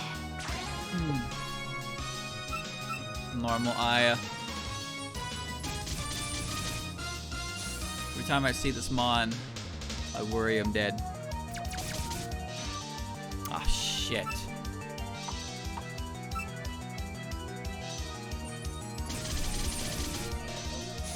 I should have mirror coded. Yeah.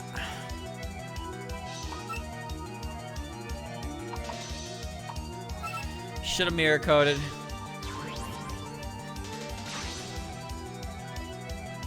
Put me in. Be me. Minding my own business. Find myself in good old Gensokyo. Think, this is so cool. I'm gonna go hang out with Reimu. And then I get eaten by a yokai. Well. Fuck me, I guess. Mr. Swirling around Aya. Alright. What a way to go. I don't understand. I thought I was the chosen protagonist. I was gonna go up to Reimu and we were gonna become best friends. No. Lucky Rainbow. Safeguard. Alright. No best friends here. Sorry.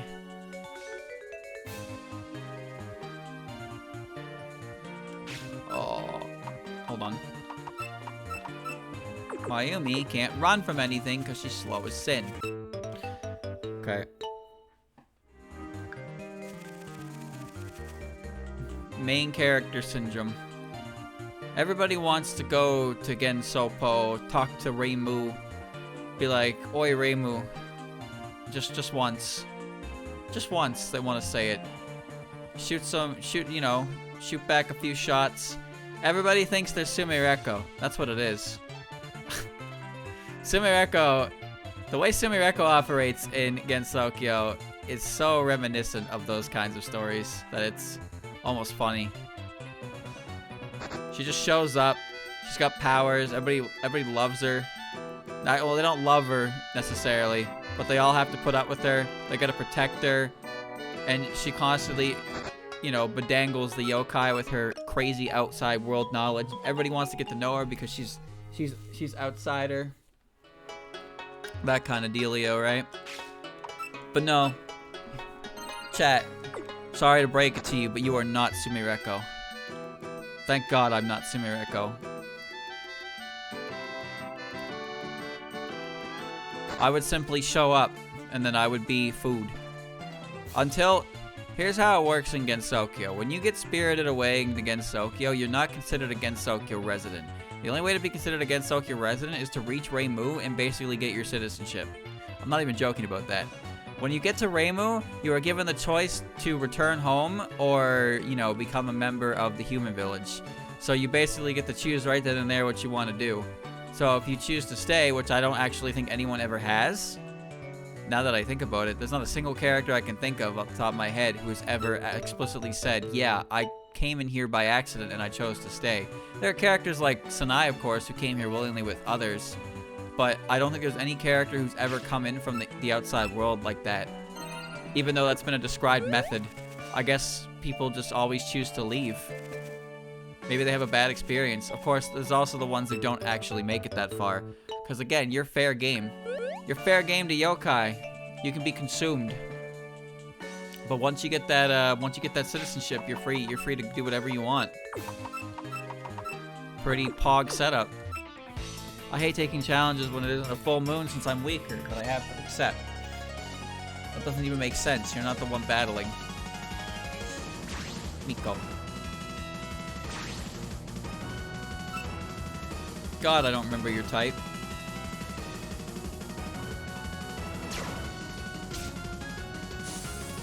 Well, that works. I'm dead! I'm not dead. Alright.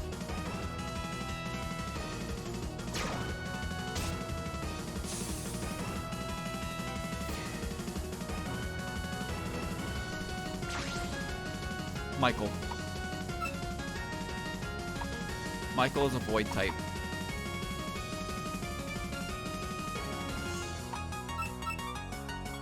That should be fine.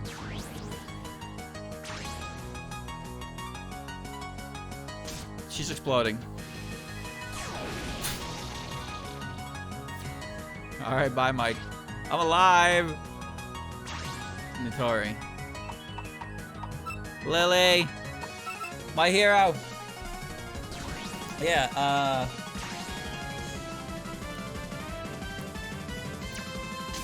whoosh.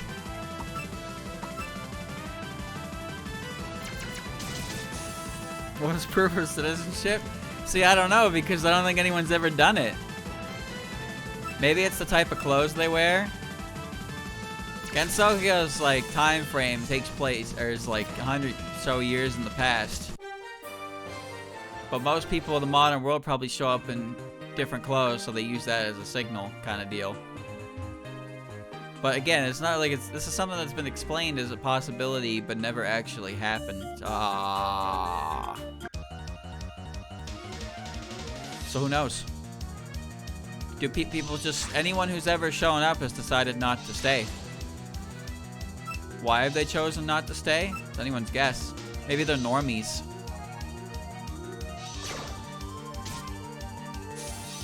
Maybe they're normies, and they just were like, you know, they had a bad experience with a yokai, and they're like, fuck that, get me out of here, I want to go home. And Reimu was just like, alright, and then she does her little Neko Miko Reimu dance. And then, you know, she does the most embarrassing dance you can imagine, and then she bonks you on the head, and then you wake up and you forget everything. That is... Late for work, want to go back to the office. See, you know, I don't want to be depressing about it, cause you know, I'm definitely in the camp of Return to Monkey. You know, I'm all about that. I'm all about returning to the ape town. Why is everybody learning fucking light screen, dude? Or not light screen, mirror code. Whatever. Where's the rest stop? There we go. We all gotta return to Monkey someday. But, you know, some people like their jobs. Some people have, like, things, you know, things they leave behind, right? Family, friends, all that kind of shit. It's not like you're grabbing a guy who's got literally nothing in their life so they can just immediately make a life-changing decision like that. You gotta think about it realistically, you know? You're lost. Where are you? Where am I? Alright. We're here. Got responsibilities. I got a wife and 3 kids. I can't be staying here hanging out with a bunch of... I can't just completely change my life. That's all it is. Just regular people. We're not regular people. So maybe we don't understand it. I don't understand the plights of regulars. The normies!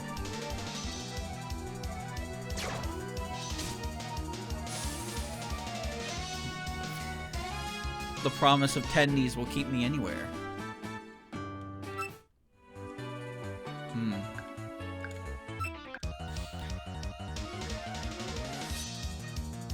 We are victims. Victims of the internet. We're here forever. We can never leave.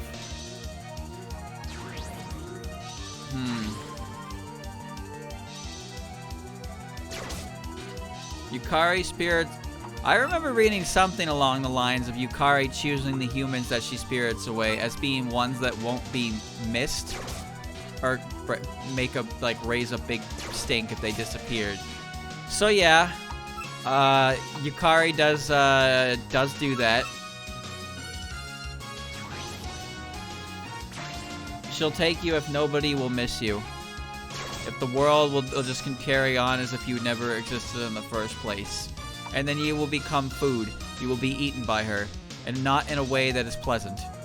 I promise you. Source, I've been eaten before. This is actually my second life.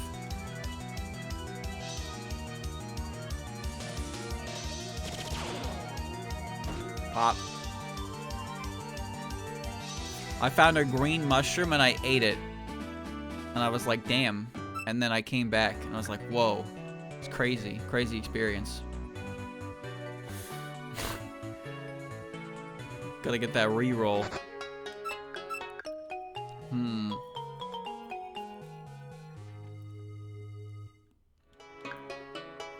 The red mushroom and the green mushroom.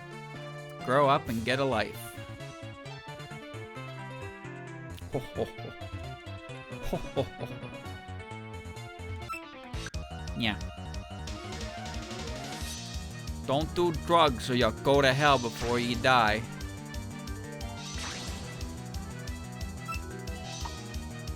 You're probably gonna kill me.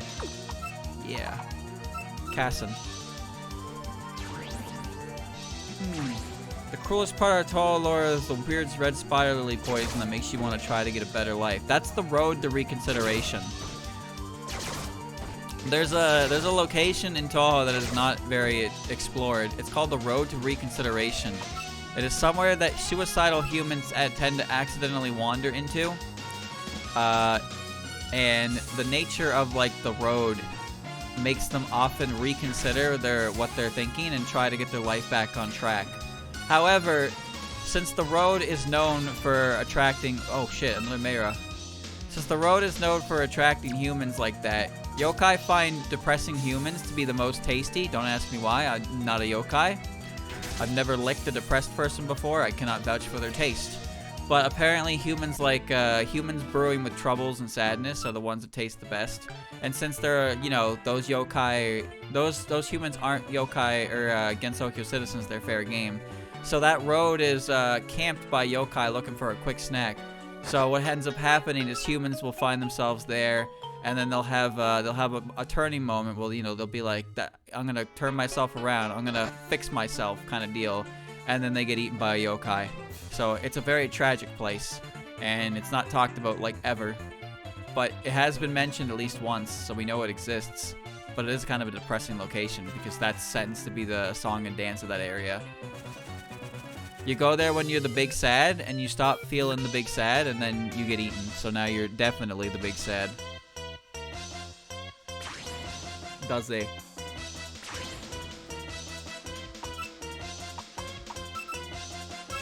Unable to withdraw. Right, you have poison trap. Oh my god, I forgot. You have fucking poison trap.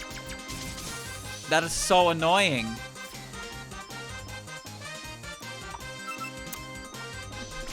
Dude.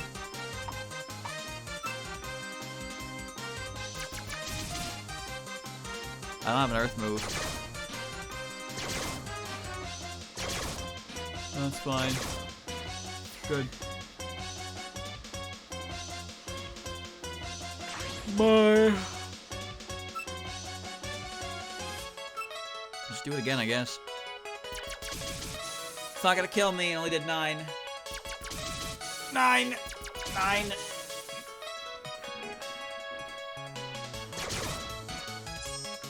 Ah, fuck.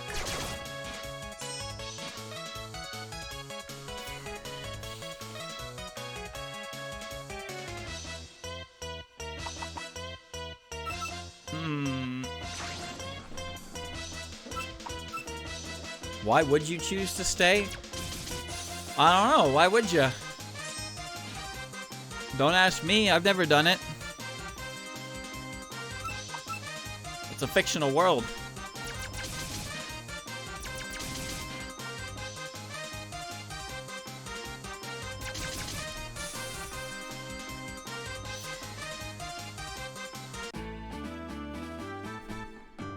Technology is not advanced there at all. However, it's also... Oh, I gotta go heal. Wah. The Kappa and the Moria Shrine are improving technology in there, but there are things they don't have working. But you know, it's just like maybe there's nothing to do. You know, maybe it's not that exciting. But some people, chat, I know it's gonna seem weird, but some people actually like the city. They like the hustle and the bustle of the city. Me, I despise it. And I like the, I personally really like the environment of, like, where I am and where Gensokyo is. It's just calm, you know? Wait a minute. I think I may be lost. Yeah, I'm lost too. Where'd those fairies go? Oh, shit.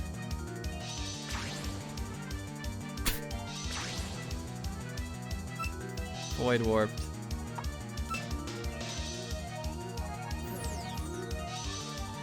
Spooky.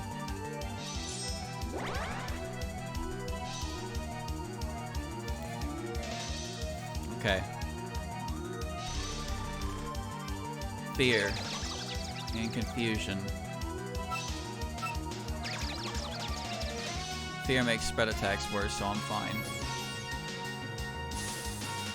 Get out of here. What? Another one.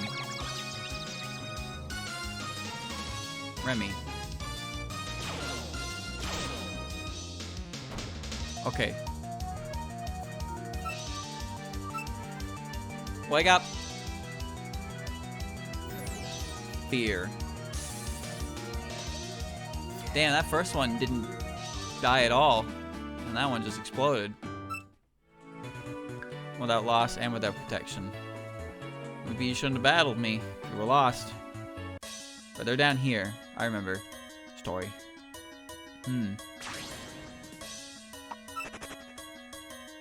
I don't like the city. The city is weird. It's too busy. Too much shit going on. Too much trash. Like, look at the background here, chat. It's just forests, a mountain path, and a cliffside. Isn't that great? That's nice. Nature is beautiful. Who would have thought? Wenny. What's the matter? The mood is right. Not dead. Ah.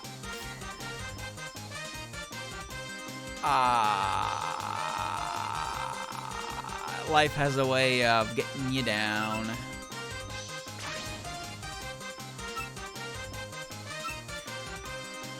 Rainbow shot. Okay.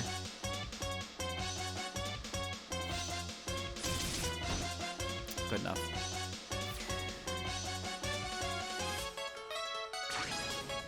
Who's that character? Whoa. Who are you?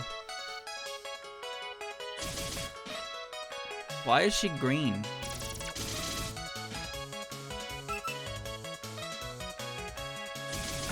I don't know why she's green.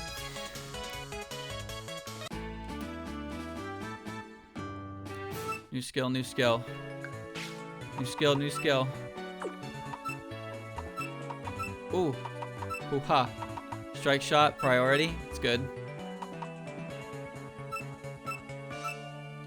Okay. And Mayumi. Drought. No. Okay. Skill card 20.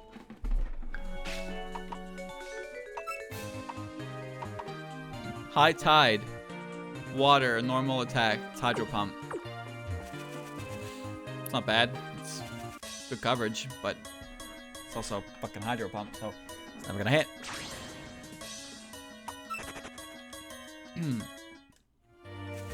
See, as a human in Gensokyo, what do, right? You only exist in the human village. And humans who, I guess, like, it's different for us, chat, because, like, the outside world within Touhou is not a location that, like, the outside world in Touhou does not know of Touhou's existence, but us, we do.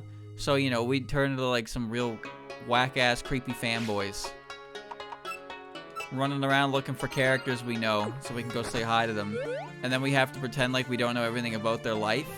Which is like, you know, you slip up even once and suddenly you're labeled a creep for life. And it's, oops.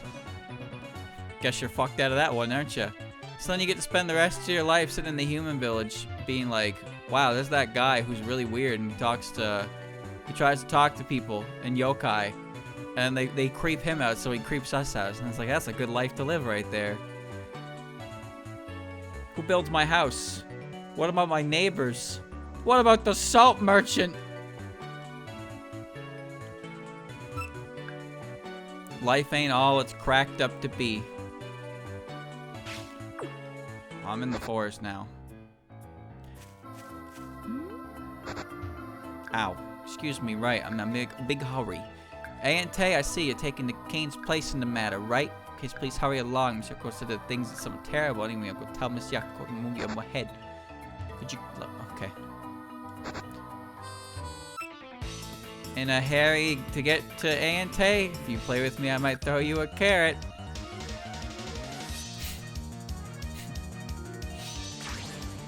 Okay.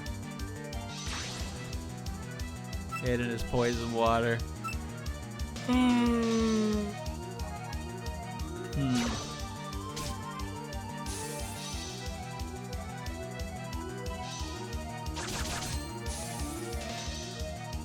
Bro, my option was stab. Unbelievable. Alright. Eika. Yo, she's wearing the negative colors. Get me out of here. Okay.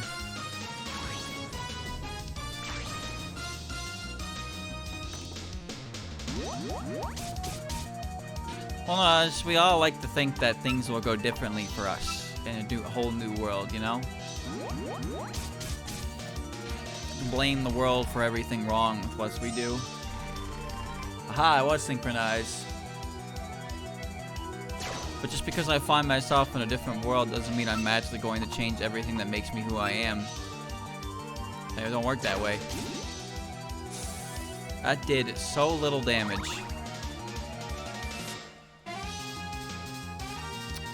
Ah. Alright. Alright. Let's try this. Now, you know what'd be a good world, chat? The Pokemon world. Pokemon world is probably the most, like, the most popular answer for that kind of thing, huh? Because you don't have to do anything in the Pokemon world. Everything's nice and happy and fun. But then you got Pokemon. Of course, there's also the whole, you know, your body isn't naturally as strong as the normal resident, so if you get hit by a Thunderbolt, you're probably fucking dead. So, who knows? Well, I don't know.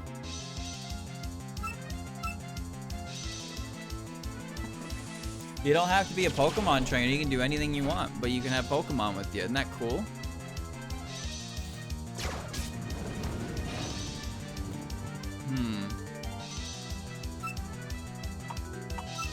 Taking your item.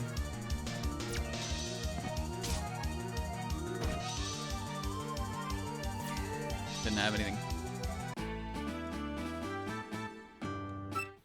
Hoi, oi, oi. It's the number of bamboo shoots. Yeah, I never understood how this works.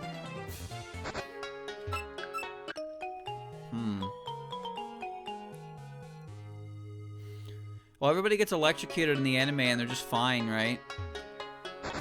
Getting hit by Thunderbolt? Chat, Thunderbolt is 10,000 volts. Getting hit by that and you're just like, you just kind of like have a moment where you're like, oh haha. I got electrocuted, hee hee haha, and then you shake it off and you're good. Put at me.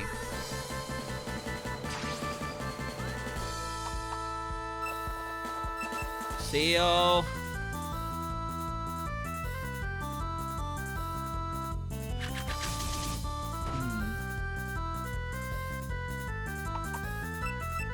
Getting set on fire.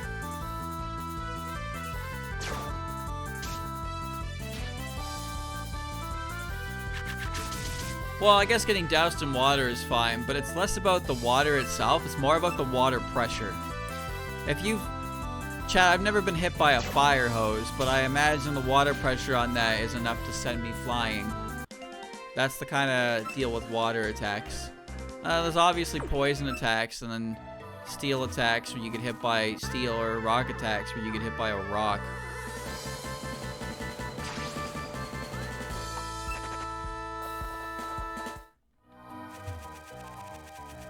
Welcome to the world of tomorrow. Lyrica.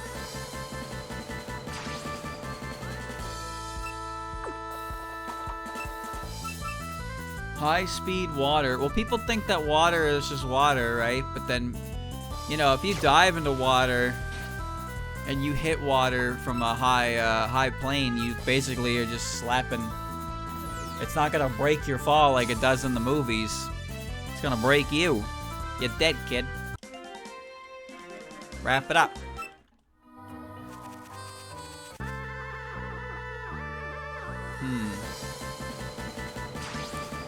You ever see Goblin Slayer?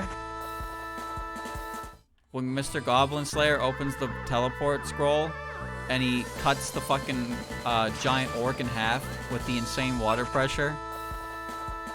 It's pretty good. There's gotta be more than just these two. That orc was dead. Ellie!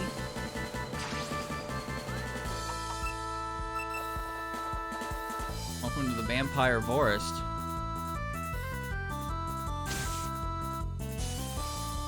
And I'm dead. Steel should work. Unless you randomly have the ability that blocks it. I have that ability. Good.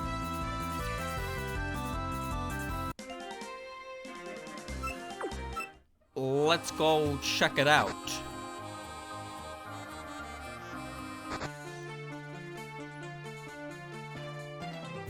They need to be really good if I'm gonna replace anyone. Like, really good.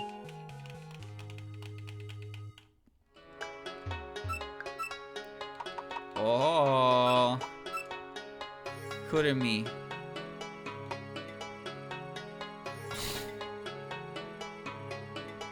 Boosts the skills, the power of illusion skills by 40%. That's like almost good. Like, are you serious, dude? It just E minus speed ruins it. That's the problem. It's the E minus speed that fucking ruins it. But the attack, it's kind of good, kind of really good. Oh wow, it's the wrong E's in the wrong places. All right, Lyrica.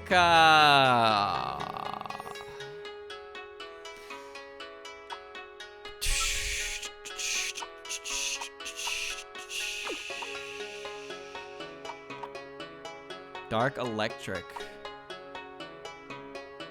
S, A, B, C, D, E. It's everything. And of course, it's her fifth focus attack that's got the E. The foe uses a switch out skill. They are unable to switch for 2 turns. Oh. It's kind of cool. Chat. What are Ellie's other stances? Because this is like, obviously I can't use an attacking stance. I can't use an attacking stance because of the focus attack. It has no spread attack, but its special defense is high and its speed is good too. Like, it's kind of interesting, but I don't know what styles it has.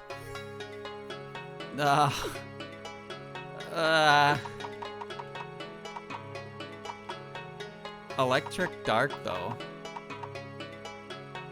it's kind of cool. It's kind of cool. I don't know though. I think I might have to pass. It's because I don't have enough information on that puppet. Oh well. Back we go.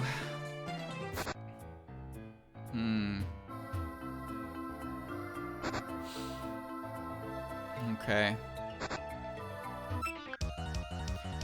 Rabbit.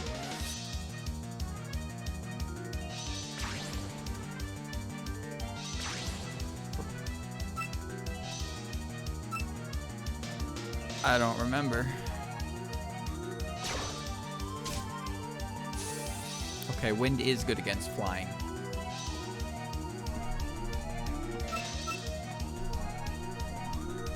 The last game I played, wind was basically electric. This game has electric as its own type, and then wind exists, and wind is so good. Wind was so good that it created warped. Warped was a typing that was created in the expansion. And it is 100% resistant. It is immune to wind skills. I'm upset that I'm dead.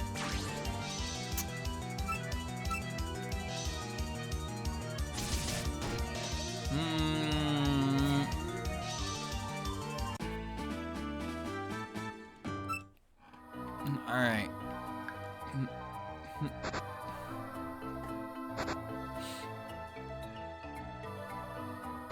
Back to the recovery.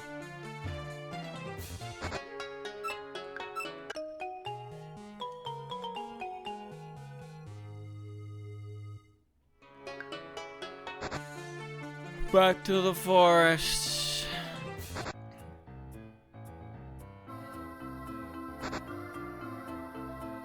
One, two. There's no bamboo shoots in this area, so the bamboo can grow anywhere. Ibuki.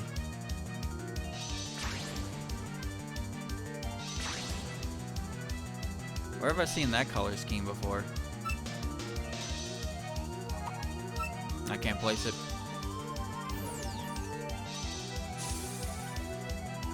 It's interesting how Pokemon has different types that are, like, not actually elements,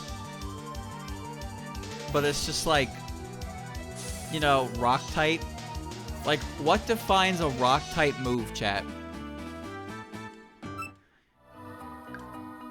A rock type move is defined by using rocks. I'm in Moo Cow's house.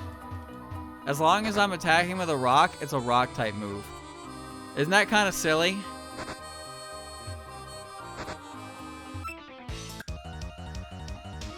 Like, water type moves are defined by using water, fire type moves by fire, you know, stuff like that. That makes perfect sense to me. But I think it's funny that a rock type move is literally just, I have a rock in my hand and I'm going to hit you with it, and it becomes a rock type move. How does that make any sense? Oh no, this Pokemon is weak to rocks. Okay, but why is this Pokemon weaker to rocks than any other Pokemon would be when it's just, you know, you're throwing a rock at it? Throw a rock at an ice type, yeah, I guess it would chip it. You throw a rock at a bird, it would... I mean, throwing a rock at a bird would hurt it. Yeah, I get that, but like, you could throw anything at a bird. It doesn't have to be a rock type, you could still hurt it.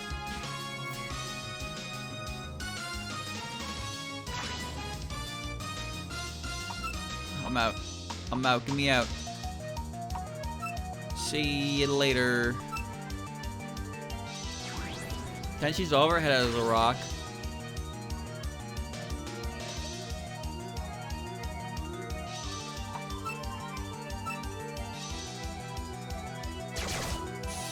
She just picks it up and overheads you with it. And it hits you really hard. I'm just dead. Alright, cool.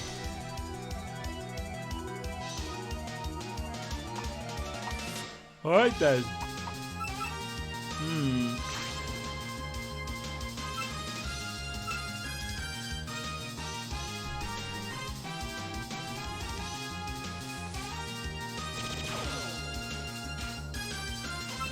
Good enough.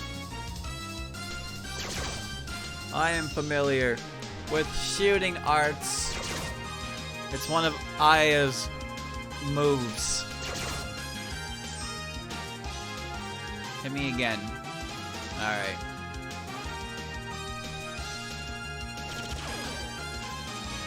Aya has 3 moves that it uses in power. It uses Twister, it uses Shooting Arts, and it uses Godstone Frenzy. Light move. Light move. Light move. Scatter Beam.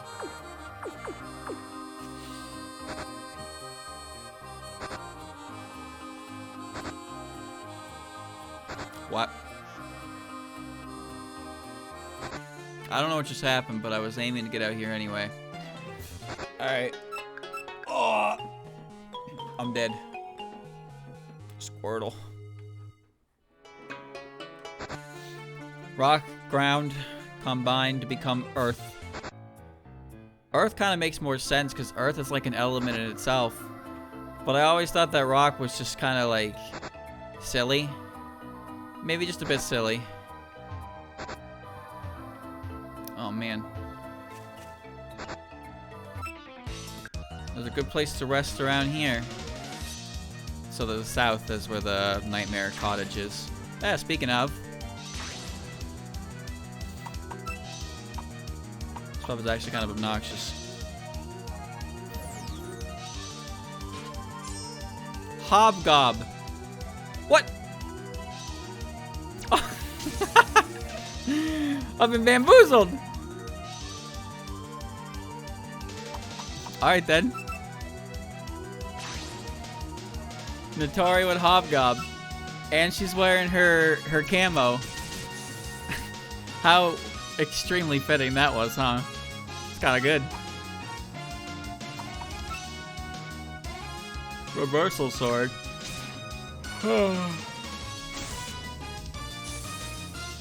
I got played. There's the real one. If I knew abilities, I could have predicted it. But I don't because they're randomized. Nice crit. The soldier. Vermilia. Go ahead, you can't kill me. Nice. Speed. That move always seems to lower speed.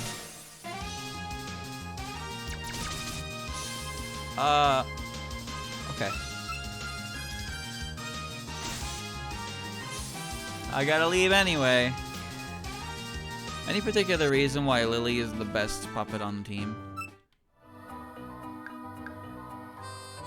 How strange. A wascally wabbit appeared. Cheery.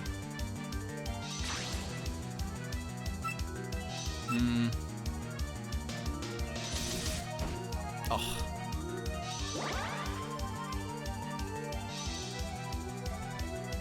Concentrating. Concentrate. Lucky. Firm spirit. That didn't actually do that much.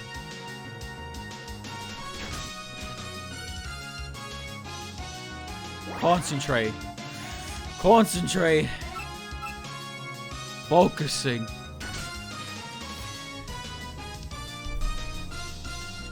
Nice place you got here. Meta. Oh.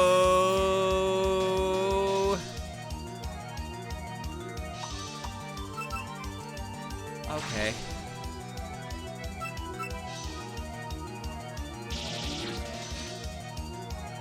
Off guard. I think that makes it so the next attack hits no matter what.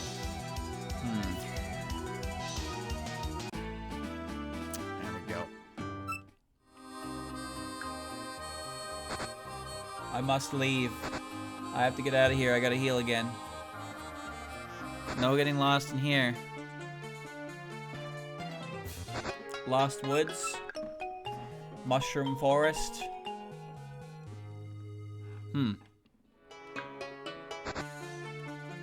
You know, chat, it's been a long time since I've played Ocarina of Time. Even more so than Majora's Mask. But to be honest with you, I've never really had a desire to replay Majora's Mask after I beat it the first time.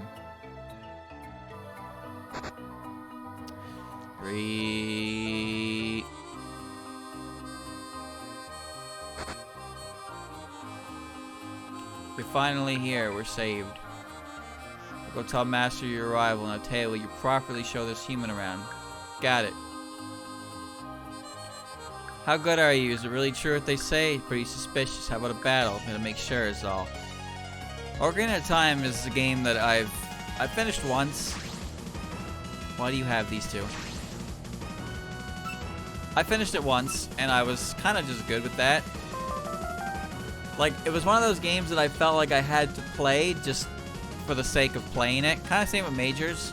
Well, the first time I ever played Majora's Mask was in the Collector's Edition. I had just gotten the New Wave Bossa Nova.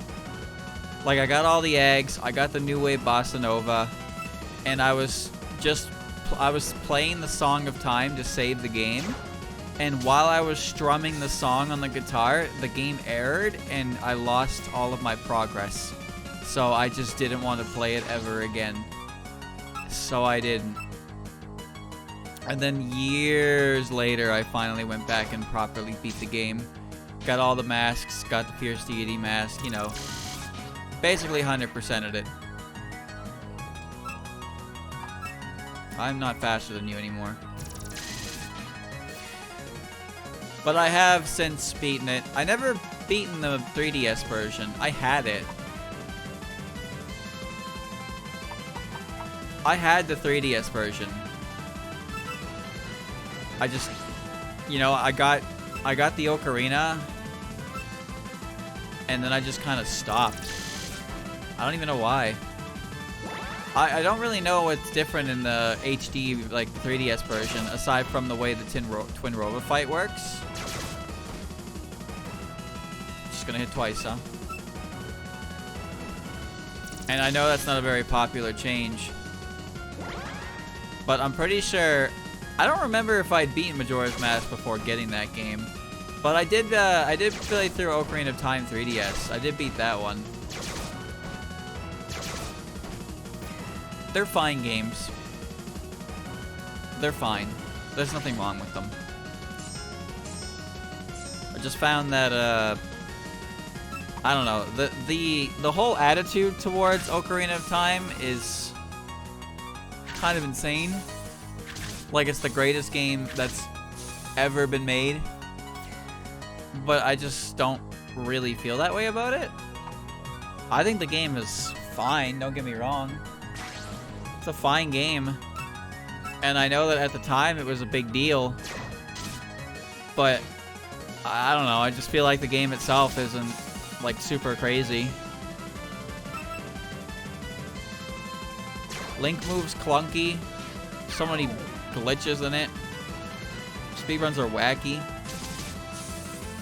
But OT and like Mario 64, those games are so highly regarded. Guess your skills are the real deal after all. Go on if you want. Miss Edna's there. Nobody said I'd be your personal guy. Come on, it might get mad, you know? You could at least heal me, you know?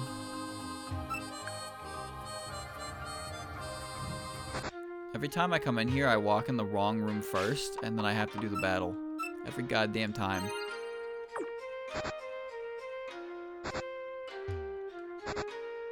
Where? Where's healing? This is the human I was telling you about. You're the one I've heard about from the rabbits. Yep, yep. Udong. I shall test them with all my might. I hated Hazy Maze Cave, dude. I hated that place. That place sucked gigaballs. Absolute gigaballs. I like speedruns in the game. I think Mario 64 as a speed game is incredible to watch. But I also think it's a very silly game. You're a void type. I switched into Mugetsu because I thought you were going to explode.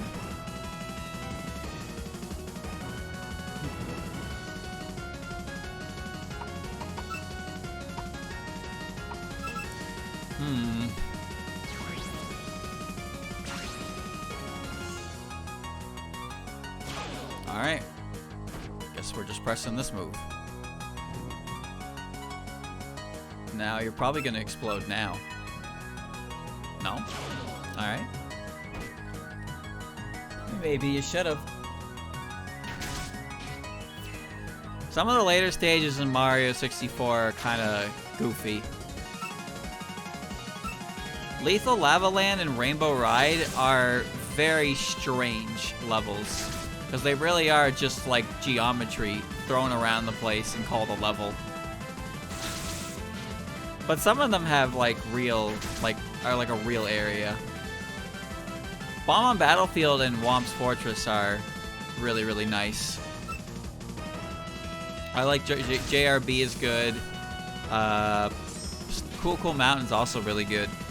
But then Lethal Lava Land is really weird. Because it's just like, okay, the entire map is lava, and then we just have like blocks everywhere. I like BBH. BBH is a big boo house.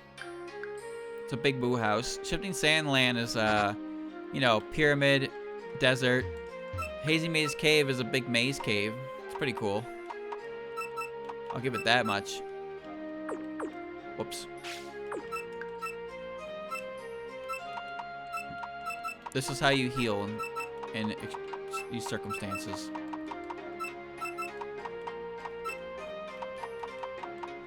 There. Now everyone is healthy again. Okay. Wet Dry World? I don't like Wet Dry World. I like Wet Dry World's area with the red coins.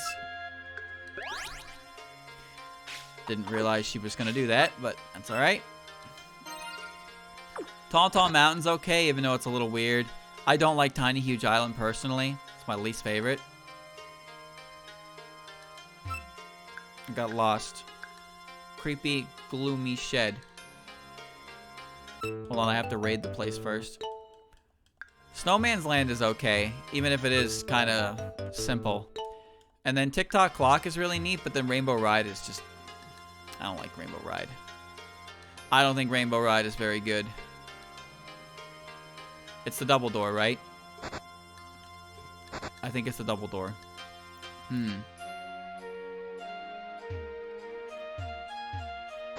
Aha. There we go. Oh, I forgot about Dire Docks.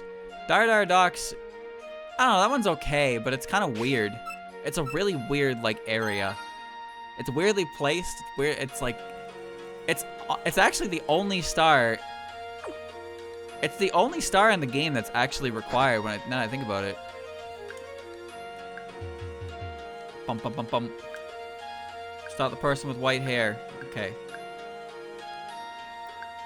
Clearly out of your league here. Fine, then I'll defeat you. Fight you with my full power. I should have switched to Kongara for Stealth Trap. Shit. Like, oh, I don't even know what type you are.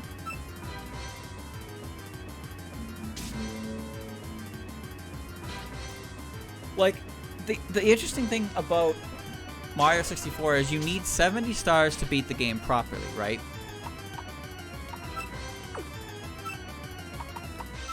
You need 70 stars to beat the game properly, but there's pretty much all the stars in a level show up at any given time.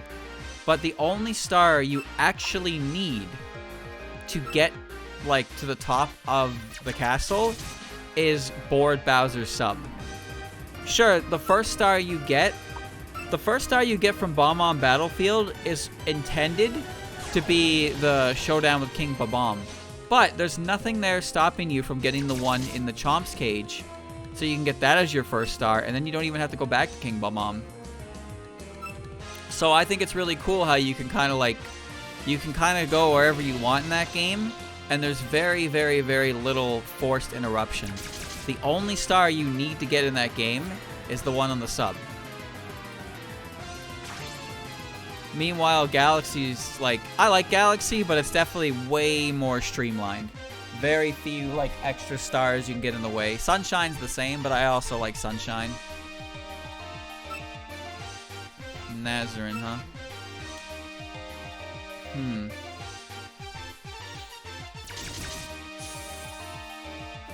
Nature, baby.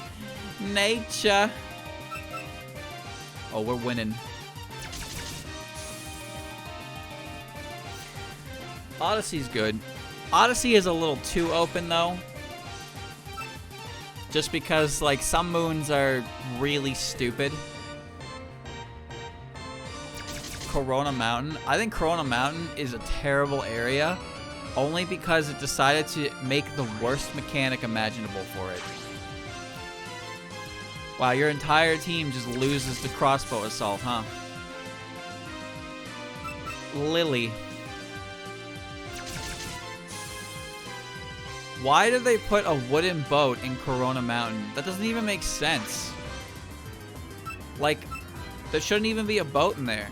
But instead, they just forced the worst fucking controlling thing in the world on you. Season Summer. Oh, it places Aurora and Suzaku. Cool. Alright, Lily just won the entire fight. Style change unlocked for old Lily. What a clean loss. Screw this. I've lost the will to fight. Sorry for causing trouble. Apparently I was rampant. I'm going back to the Bamboo Forest. Okay, bye. Princess, that's enough.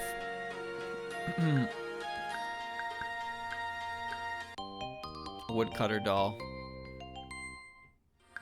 Yeah, you could rent the boat and practice, but, like, why would I have to practice this wooden boat mechanic for the fucking volcano, right? That's so stupid. What else do you want?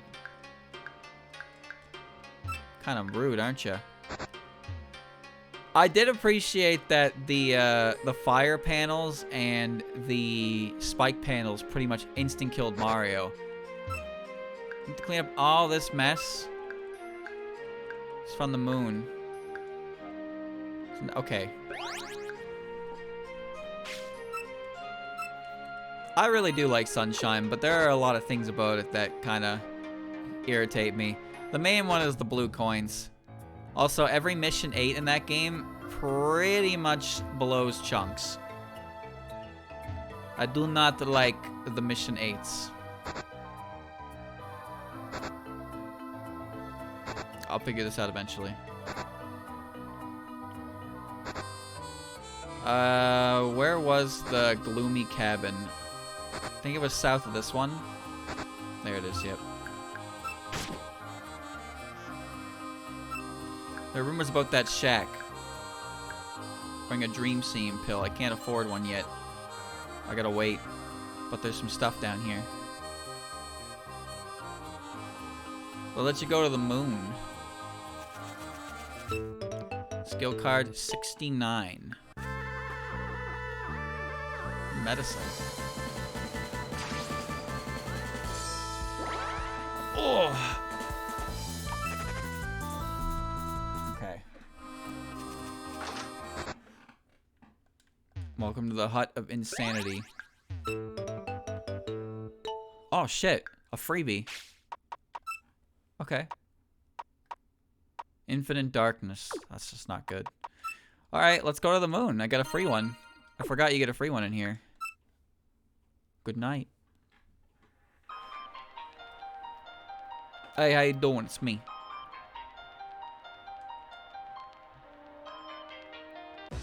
There are wilds in here. Star, what are you doing in here? Oh shit, I don't have enough seal threads for this, huh? You can buy them from Raisin, yeah, but she shows up in the human village a bit later in the game. I just forgot you get a freebie in here.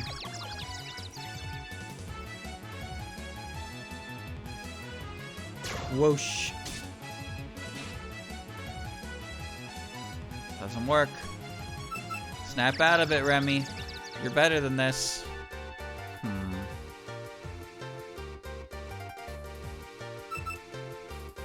There you go. To the moon! This is like the only game that I know of that actually utilizes the bad dream pill.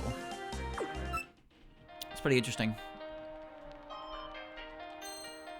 Aren't you flesh and blood? That's not right. It's the human from before. Mustn't get lost here now. Okay, continue on this path will surely lead you to insanity. Just sleep. She's gonna knock me out. Cheer squad. This thing is wind illusion. What? Okay.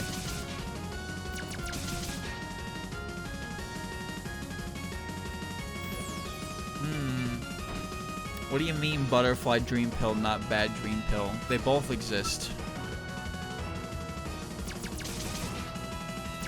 They advertise the butterfly dream pills. And Eda mentions how they're not to be used too often because you know, you'll be stuck in a happy dream. But her only actual customer for them seems to be Alice. But also that she's created a product called the Bad Dream Pill, which forces you to see bad dreams. Both of these pills exist. So I don't know what your comment is implying. God damn it. The reason they're butterflies is because it's that philosopher dream thing. I forget the name of the dude, but he's the guy who made that like little short story about being having a dream about being a butterfly and then waking up and being like, wait, what if I am a butterfly and I'm just dreaming about being a human or some crazy shit like that. I'm a little butterfly. Green, black, and blue make the colors of the sky. I don't know his name. I just remember that it was mentioned in It was referenced in Kifu as well. About the story of dreaming as a butterfly. Either way, that's what the name of the pill is based on. The butterfly dream. But yeah, she warns, Eren warns that too much use of the butterfly dream pill is a bad idea because, you know, you'll never want to actually wake up. But it seems like her only customer for that thing is Alice. Which is interesting to me because, like, what is Alice dreaming of? Why is Alice constantly, you know, taking this thing that makes her see the good dreams? Curious if I didn't really test all her medicine on Raisin. To be honest, I'm not sure. I actually don't know how much of that is legit and how much of that is just, you know, bunny bullying.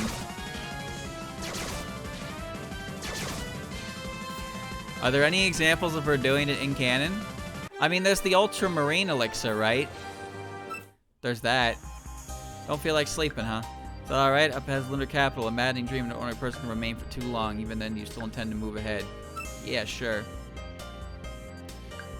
Be modern years, you go ahead. Do too long, I'll bring it back. Being in a dream for too long will violate your mind. Also, don't get caught by Lunarians. Can you heal me? Can you heal my Remy? Can you bring her back? She's dead, you know.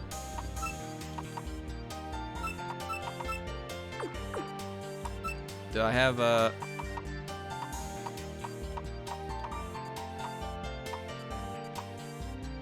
Moria...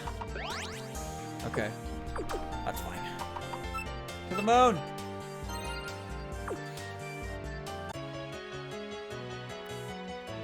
Look at the horns on her head. That's my Cassin. Alright, well the moon's got some cool items. The items themselves aren't randomized. However, the encounters are. Tokiko? What are you doing up here on the moon?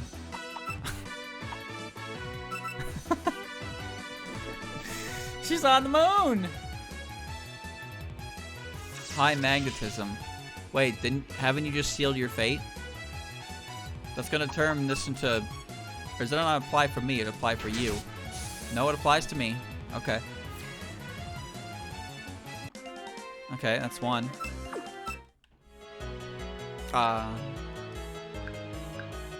Fast travel. Hey, hey!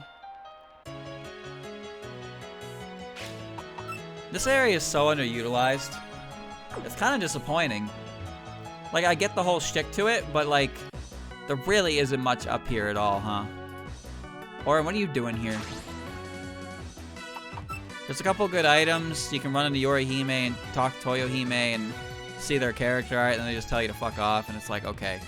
Like, this area, it's cool this area exists, but there's really no love put into it. I don't find.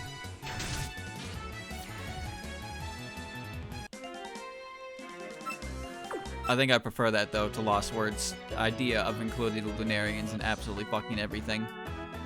Kasume. What a combination of puppets to find up here. Alright. How did they even get up here? Wow. Okay, we're just gonna do that.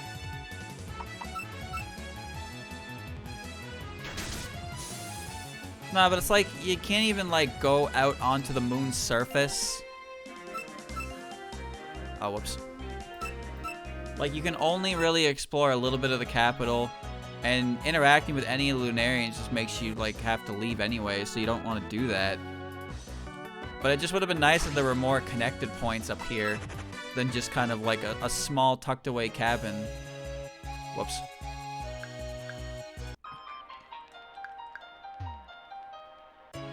They got the lunar sake there, which is nice. There are aspects to this that are cool, but yeah, I just think it's not I just don't think it's as interesting as other areas are in the game, considering everything in the Touhou universe essentially exists within this game. Well, I mean, there is the hyperspace probability, whatever the fuck. There's that thing. that thing doesn't really exist. The area where it once was... Okay, Miko's on the moon. The area where it once was exists.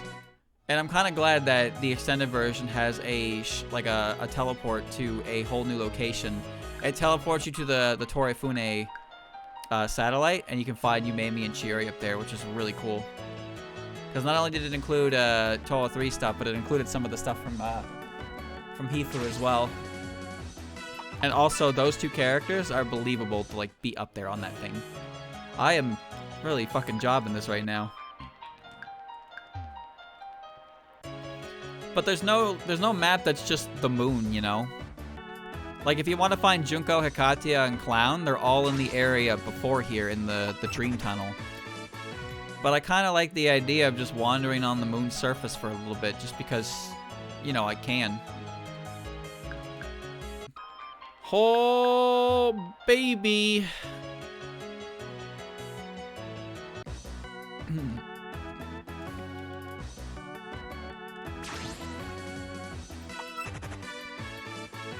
Enter the Moon Lake.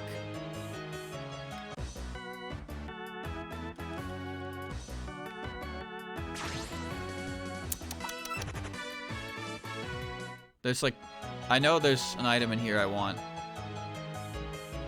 Oh my god.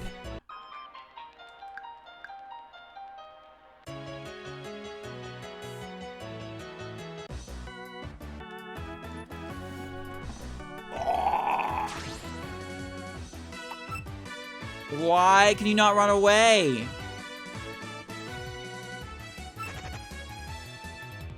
All right.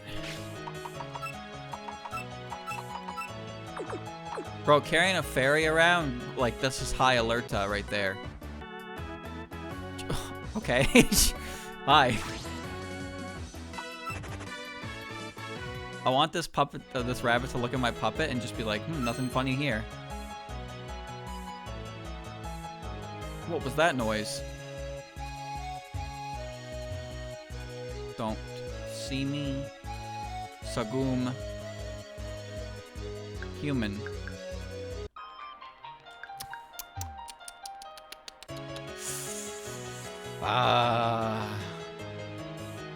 Gotta go around, Jason.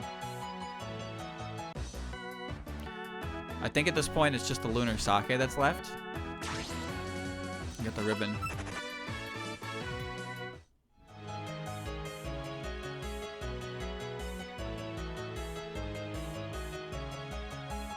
There it is. Alright. The Earthling intruder. There's nothing special about you. Nothing special about you. Come here with your filth is inexcusable. I'll make you leave. Okay, bye.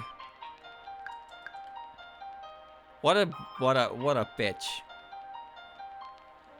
So you're the intruder. Nothing special about you. How dare you bring filth into my domain. Leave. And that's it. That's all you get.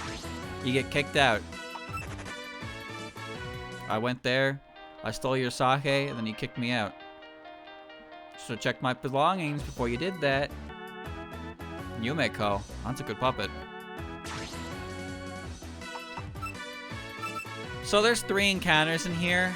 There's Hikatia, Clown Piece, and Junko. And I think Dormi's in here as well, actually. So that's 4. But 2 of them are really rare. 2 of them are really rare. So I'm just going to take Yumemi or Yumeko. And I'm going to leave. I'm dead. I'm not dead.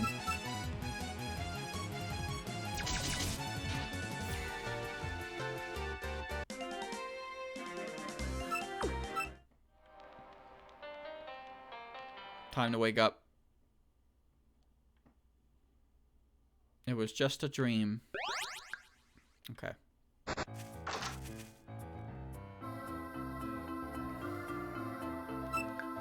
It is now time to leave.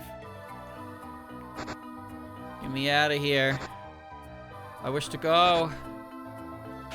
I just, as soon as I took that step, I remembered. I remembered. You going to A&T? Well, I'm surprised to see you here. I've been hearing all kinds of things about you lately. Sounds like you're making great progress. Shouts with A and T. I mean, you asked to go to an errand by Kane. I think you got much stronger. Kane trusts you to run an errand for the chance to challenge you a battle. It's just trying to become. She beat me last time because I could not defeat her Sanyo.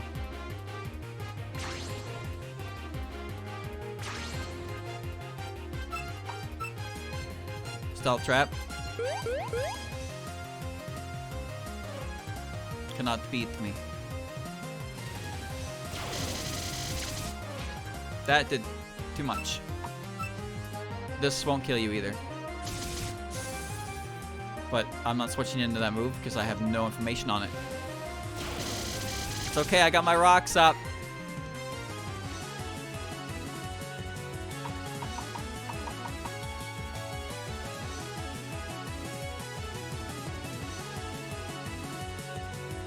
Wow, I actually have no idea.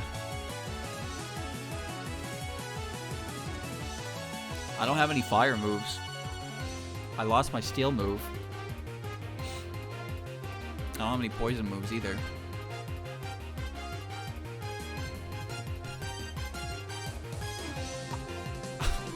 And I don't know what type Dense Barrage is.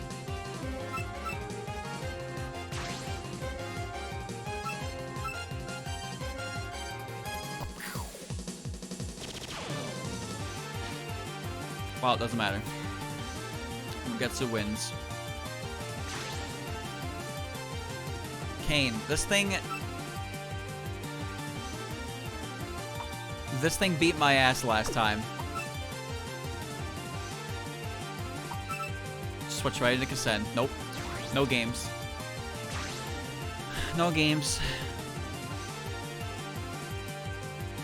Whatever you're about to do doesn't matter. Oh, shit. Okay, that kind of mattered a lot. Chip. Get the chip, get the chip, get the chip, get the chip. Alright.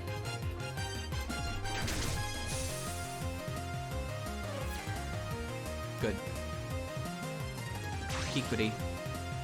Interesting. I don't know anything about this mod. Well, that's not the correct move.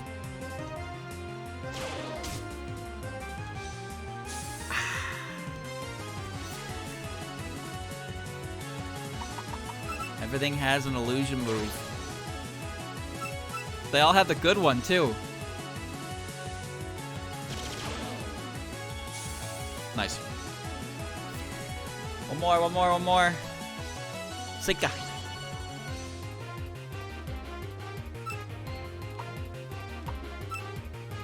I don't remember if you're part fire yet.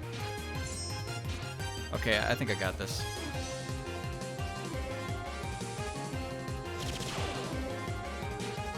Yeah, it's fine. Alright. Get her out of here. Are you kidding?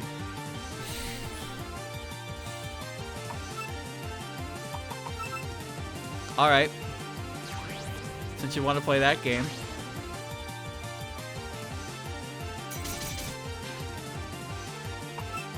Destruction.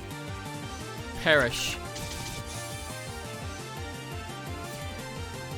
You didn't even stand a chance. Not against Lily. Lily can style change. Dude, Lily... Kasen and Mugetsu can't even style change yet, and Lily is 2 levels over that. That was rough. Figured he'd gotten stronger, but I didn't expect him to get this strong. By the way, where you going? Scarlet Double Mansion? See, Alice told you to go there. I better get going too. Gotta get much stronger, so I bet you better plan on doing the same. Hi. You were asked to run an errand by Kane, right? You should go see her in class before you go to the SDM. She's trustworthy. There'll be something in return for your help. Okay, bye. Isn't it crazy when people make, like, music tracks for characters that you can only actually effectively hear 5 seconds of? But they have to make a full-ass loop with it? What's up with that? Like, whenever Reimu and Marissa show up, they have their accompanying themes, but, you know, if you just match the text, that shit's gone in 3 seconds. But, you know, that's like a whole-ass loop you got going on there. It's great music, but it just feels bad when you make a long-ass track like that and you use it in one place. It's like the It's like the music for when you fight Corina in Gen 6 with the Mega Lucario. You get that battle theme that exists for 3 turns at most, and you just don't really get to appreciate the music, but the song itself is so good. They release CDs too, that value right there. Okay, that's fair, yes. If you release them on a CD, then yeah, that's how you promote the CD. I'll give you that. You win this round. Chat, which building is school?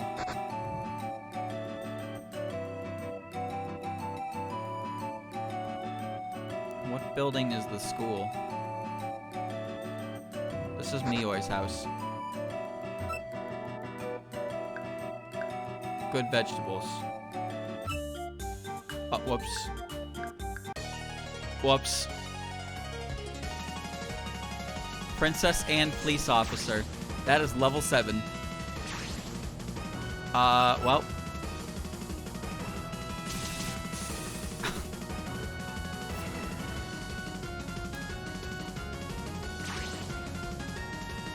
Eyeballs and Shizuha. Okay then.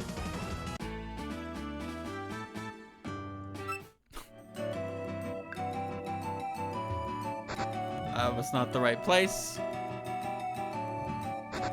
That's not the right place. This is not the right place. Oh man. Aha! Okay. Skill card 85.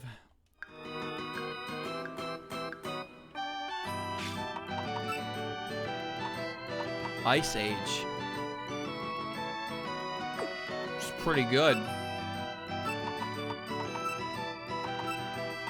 Oh, you can learn it? Are you a spread attacker? I don't remember. Well, not really, but... What about you, Lily? Can you learn it? Holy shit, you can.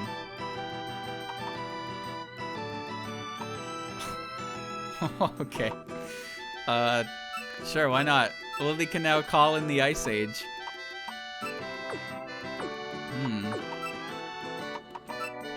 Can you learn it? You can learn High Tide. And, yeah, fucking everybody can learn it, apparently. Not Kusen. No, I don't want physical Hydro Pump.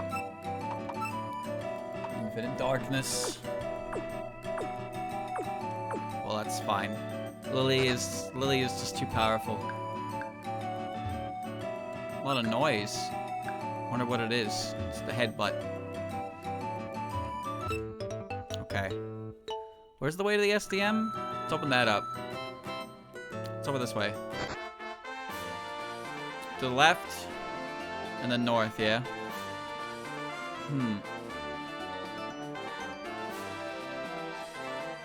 I'll do style changes eventually, but I'd rather have all the puppets ready to do that before I fuck around with it. And also, I don't want to do it right now either anyway, so I'll save it for next time. But I will get everybody up to style change level. Yeah. Continue. There's some bluegrass, so Renosuke is a special one in there. Fight this puppet I just caught. Alright.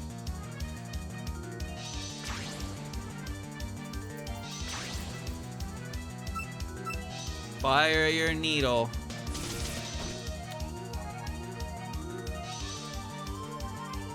Maybe I'm just not hip with the kids anymore, man, but I can't remember what this thing's type is. It's water, but is it not nature? Is it not nature water? Wouldn't that mean steel is neutral? I'm dead.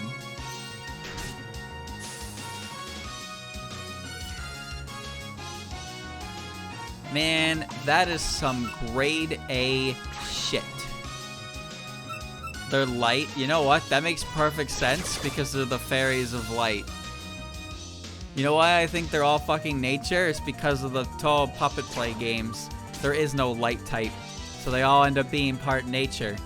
Nature fire, nature wind, and nature water. But they're actually water types. Alright. They're not water types, they're light types. Only in the art of puppetry can you see very strong characters get wiped by weak characters. Hit somebody with a fear strat. Aw. Maybe I should buy some revives. That'd be convenient.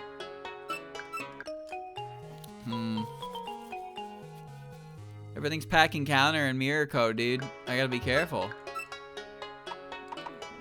They don't actually sell them yet. They don't sell revives here. Uh-oh. Chugga chugga chugga chugga chugga chugga chugga chugga. Okay. Here we go. Alright.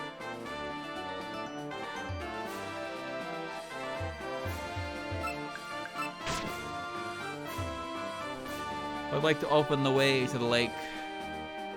I get some more levels as a result. As well. Ba-boom. Fishy man.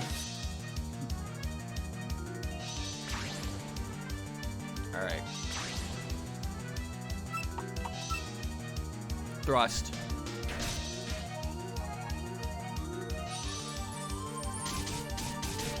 Wow, that did a lot of damage. Now if I low roll here, I die and I have to go back and heal again. Okay, thank you for not low rolling. Holy shit. Quite a useful puppet chasing after fish and such. Orange? You know, that's an underappreciated aspect of the randomizer. Is when different characters get different puppets, but they don't match up with their flavor text at all. So that dude, I don't know what he originally has, but it was something that he fished up and helps him with fishing. But it was replaced by orange. So now his puppet is just orange, running around like that. Welcome to the lake, fucker. All the battles are too hard. I don't know how they work. Throwing myself at enemies is good enough. True. I feel that. Couldn't find even a single person. Do you see anyone around here? So there's something about this area specifically. The heal spot. The heal spot's in the SDM, so it's best to get that taken care of first before you explore around the lake. So that's what I'm gonna do. I'm gonna head to the SDM first and foremost. So I'll have a heal spot, and I can explore the rest of the lake. I think, I don't think I need to beat Remy to unlock that, do I? I just need to get through the weird maze portion after Patchy. I think that's all it is.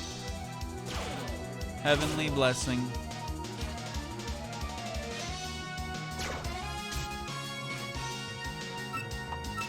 I'm sure this will do. Actually, I don't think that'll work. No, I know Patchy herself heals you. But I mean, there's an easier heal spot that's connected to the front room. So I don't have to go through the entire library every time I want to heal. And you have to get through the weird corridor shit before you can do that. Because once you unlock that, Patchy doesn't act as a heal anymore. Hey, it's Mario. Hey, Mario! Ringo's nature something. I don't even know if that's gonna help. I'm dead.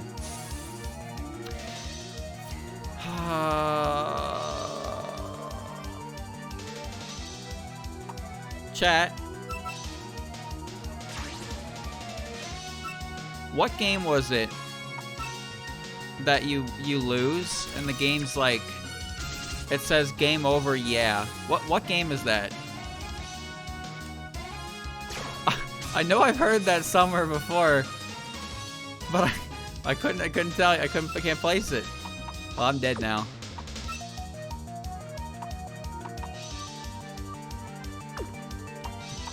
Ah, shit. Well, Lily it is. Sega Racing, is that it? It's like game over, yeah! You know that game? Why does it do that?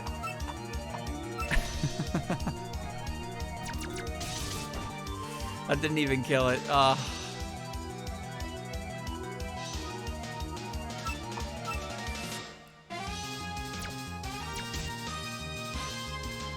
didn't do very much for a move called Destruction.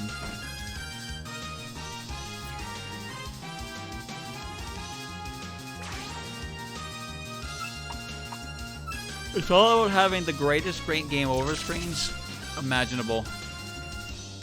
That's one of them.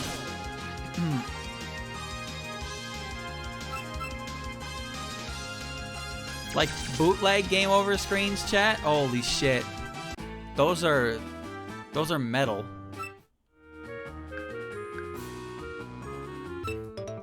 They're just like, what if Mario was dead? Mario is hit. Mistia. I gotta catch it.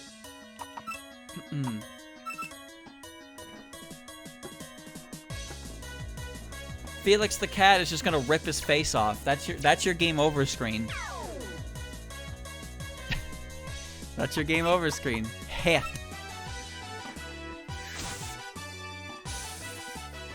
The final boss of this Mario bootleg is a big black ball. Shout. Shout, shout, shout it out, shout it loud.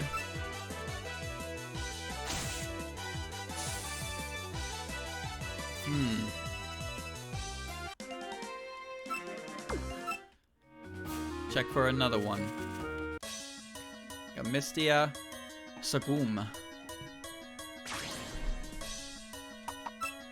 I really need to get more threads. I gotta head back to the human village after this. Scatter beans! Is that beans?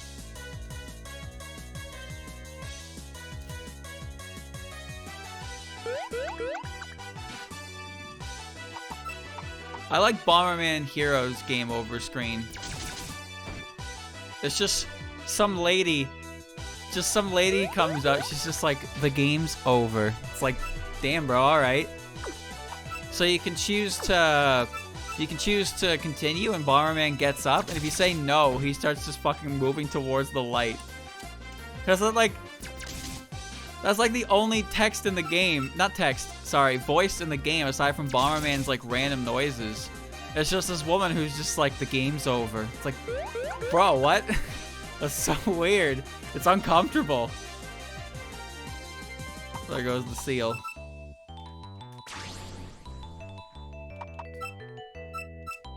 These are the Great Ball equivalents. Okay.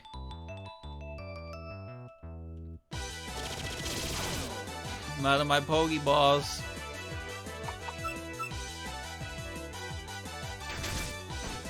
There's a game over screen from a Sonic fan game I watched Vinny play, which it was just Sonic gets hit by Tails' plane and explodes, and then Tails like explodes too, and then the game over screen is just like game oh, it just stops. It doesn't even finish. Doesn't even finish the word. You gotta make them game over screens as violent as possible, I guess. Really retains user retention and whatnot.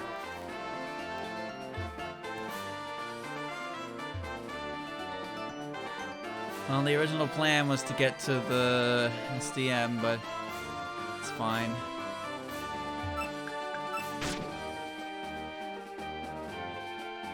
He crashes into Sonic, Sonic explodes, and he crashes into the wall, and Tails explodes, and Dr. Ivo Kintobar lives to make some robots for another day.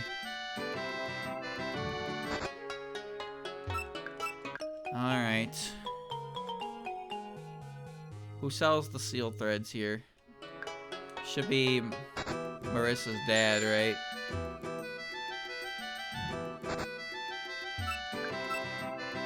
Man, I wonder if we'll ever see anything on these characters. The Kirisame family, they definitely exist. Alright. Check out all those puppets I caught, though. Look at that. We got Star. Oh. What? Excuse me? Excuse you. That's pretty good. No speed. Water, light. Kaguya. Unbound. Attacks ignore the foe's ability. She's got rainbow shot. She's got cross counter and flash bullet. She's got one attacking move. Huh. But her spread attack is not as good as her focus attack. You see that? Although I don't know about her form changes. How strange. Alright. We got Tokiko. Now, damage the opponent after receiving an attack of 90 or more BP. So, I know for a fact that this thing is a really obnoxious defensive form. And, well, that's a pretty good IV spread for that specific set, huh? Eye Magnetism, Thieving Wind, Fireball, Mirror World. That's also pretty good. But it's fucking Tokiko, dude. What the fuck? We got Orin. Yeah, I can't win them all, huh? Flame Body. Surprisingly, that's not terrible, though. Like, that's not bad. That is 100% usable. Because it's focus attack orientated. Its speed is B+. It's pretty good. But the E's are in the stats that really don't matter that much. Sure, HP sucks, but it's, you know. And Kasume, that's bad. Yeah, that's just bad. Yumeko, that's unfortunate. Brute Force, user is able to ignore the foe's ability, but unable to use items. This Mold Breaker with a drawback, huh? Okay. And then Misty is Sound Dark. That's bad. Dark Force. Opponent has 10% chance to become blinded from their focus attacks. And then Sagum. Why do all of my puppets I catch have good spread defenses? Cloak of Darkness. Okay. Well, except you, I guess.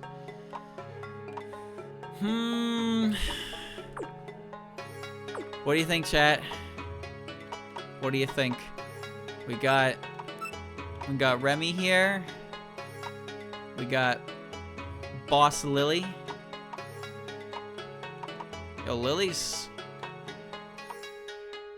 We got Kongara. We got Kasen. We got Mugetsu. We got Mayumi. These are all pretty good. Yeah, Remy kind of sucks because she just explodes everywhere. I feel that. Remy's biggest issue is that she's not really fast enough.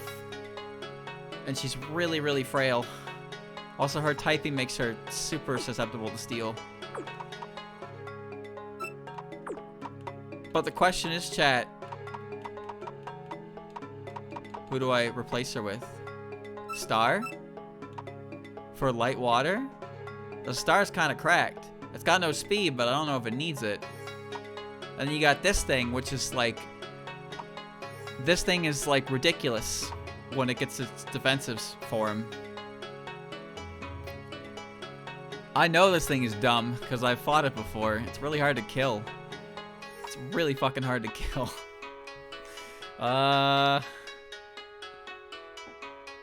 Star's funnier though. I mean, that, yeah? You're right about that. Alright. Let's do it. Star, I need you to be able to learn some cool moves. Can you do that for me? You can't even learn Ice Age?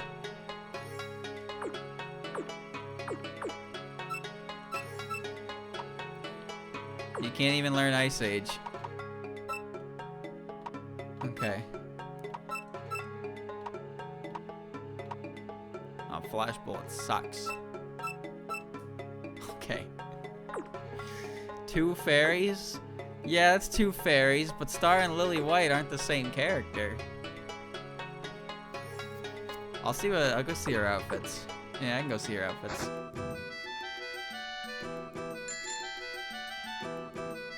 No Sunny. Where's Sunny Milk?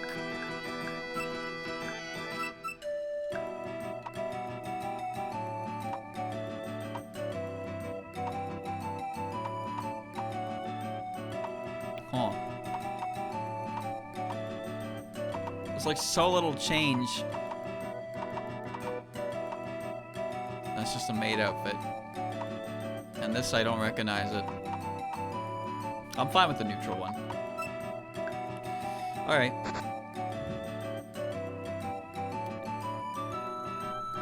Do I really want to use Tokiko, though? Who the fuck is Tokiko? You don't even know who that is, chat. You don't even know who that is. They're just a dumb idiot puppet that can't die. More popular than Sunny? That can't be true. That simply can't be true. Ugh. I don't use defensive mons, dude, in the story playthrough. Especially not ones that are stupid. But I've never used Star before. I've tried to use fairies on part prior, but I think the only one I've actually ever used is fucking Luna. And even then, it was, she doesn't really do it. I've never used Star before. But she's good. Like, those stats are good. Like, the stat spreads here are pretty good, chat. You know, Mayumi's probably the worst, but even then, like, I don't think she's terrible.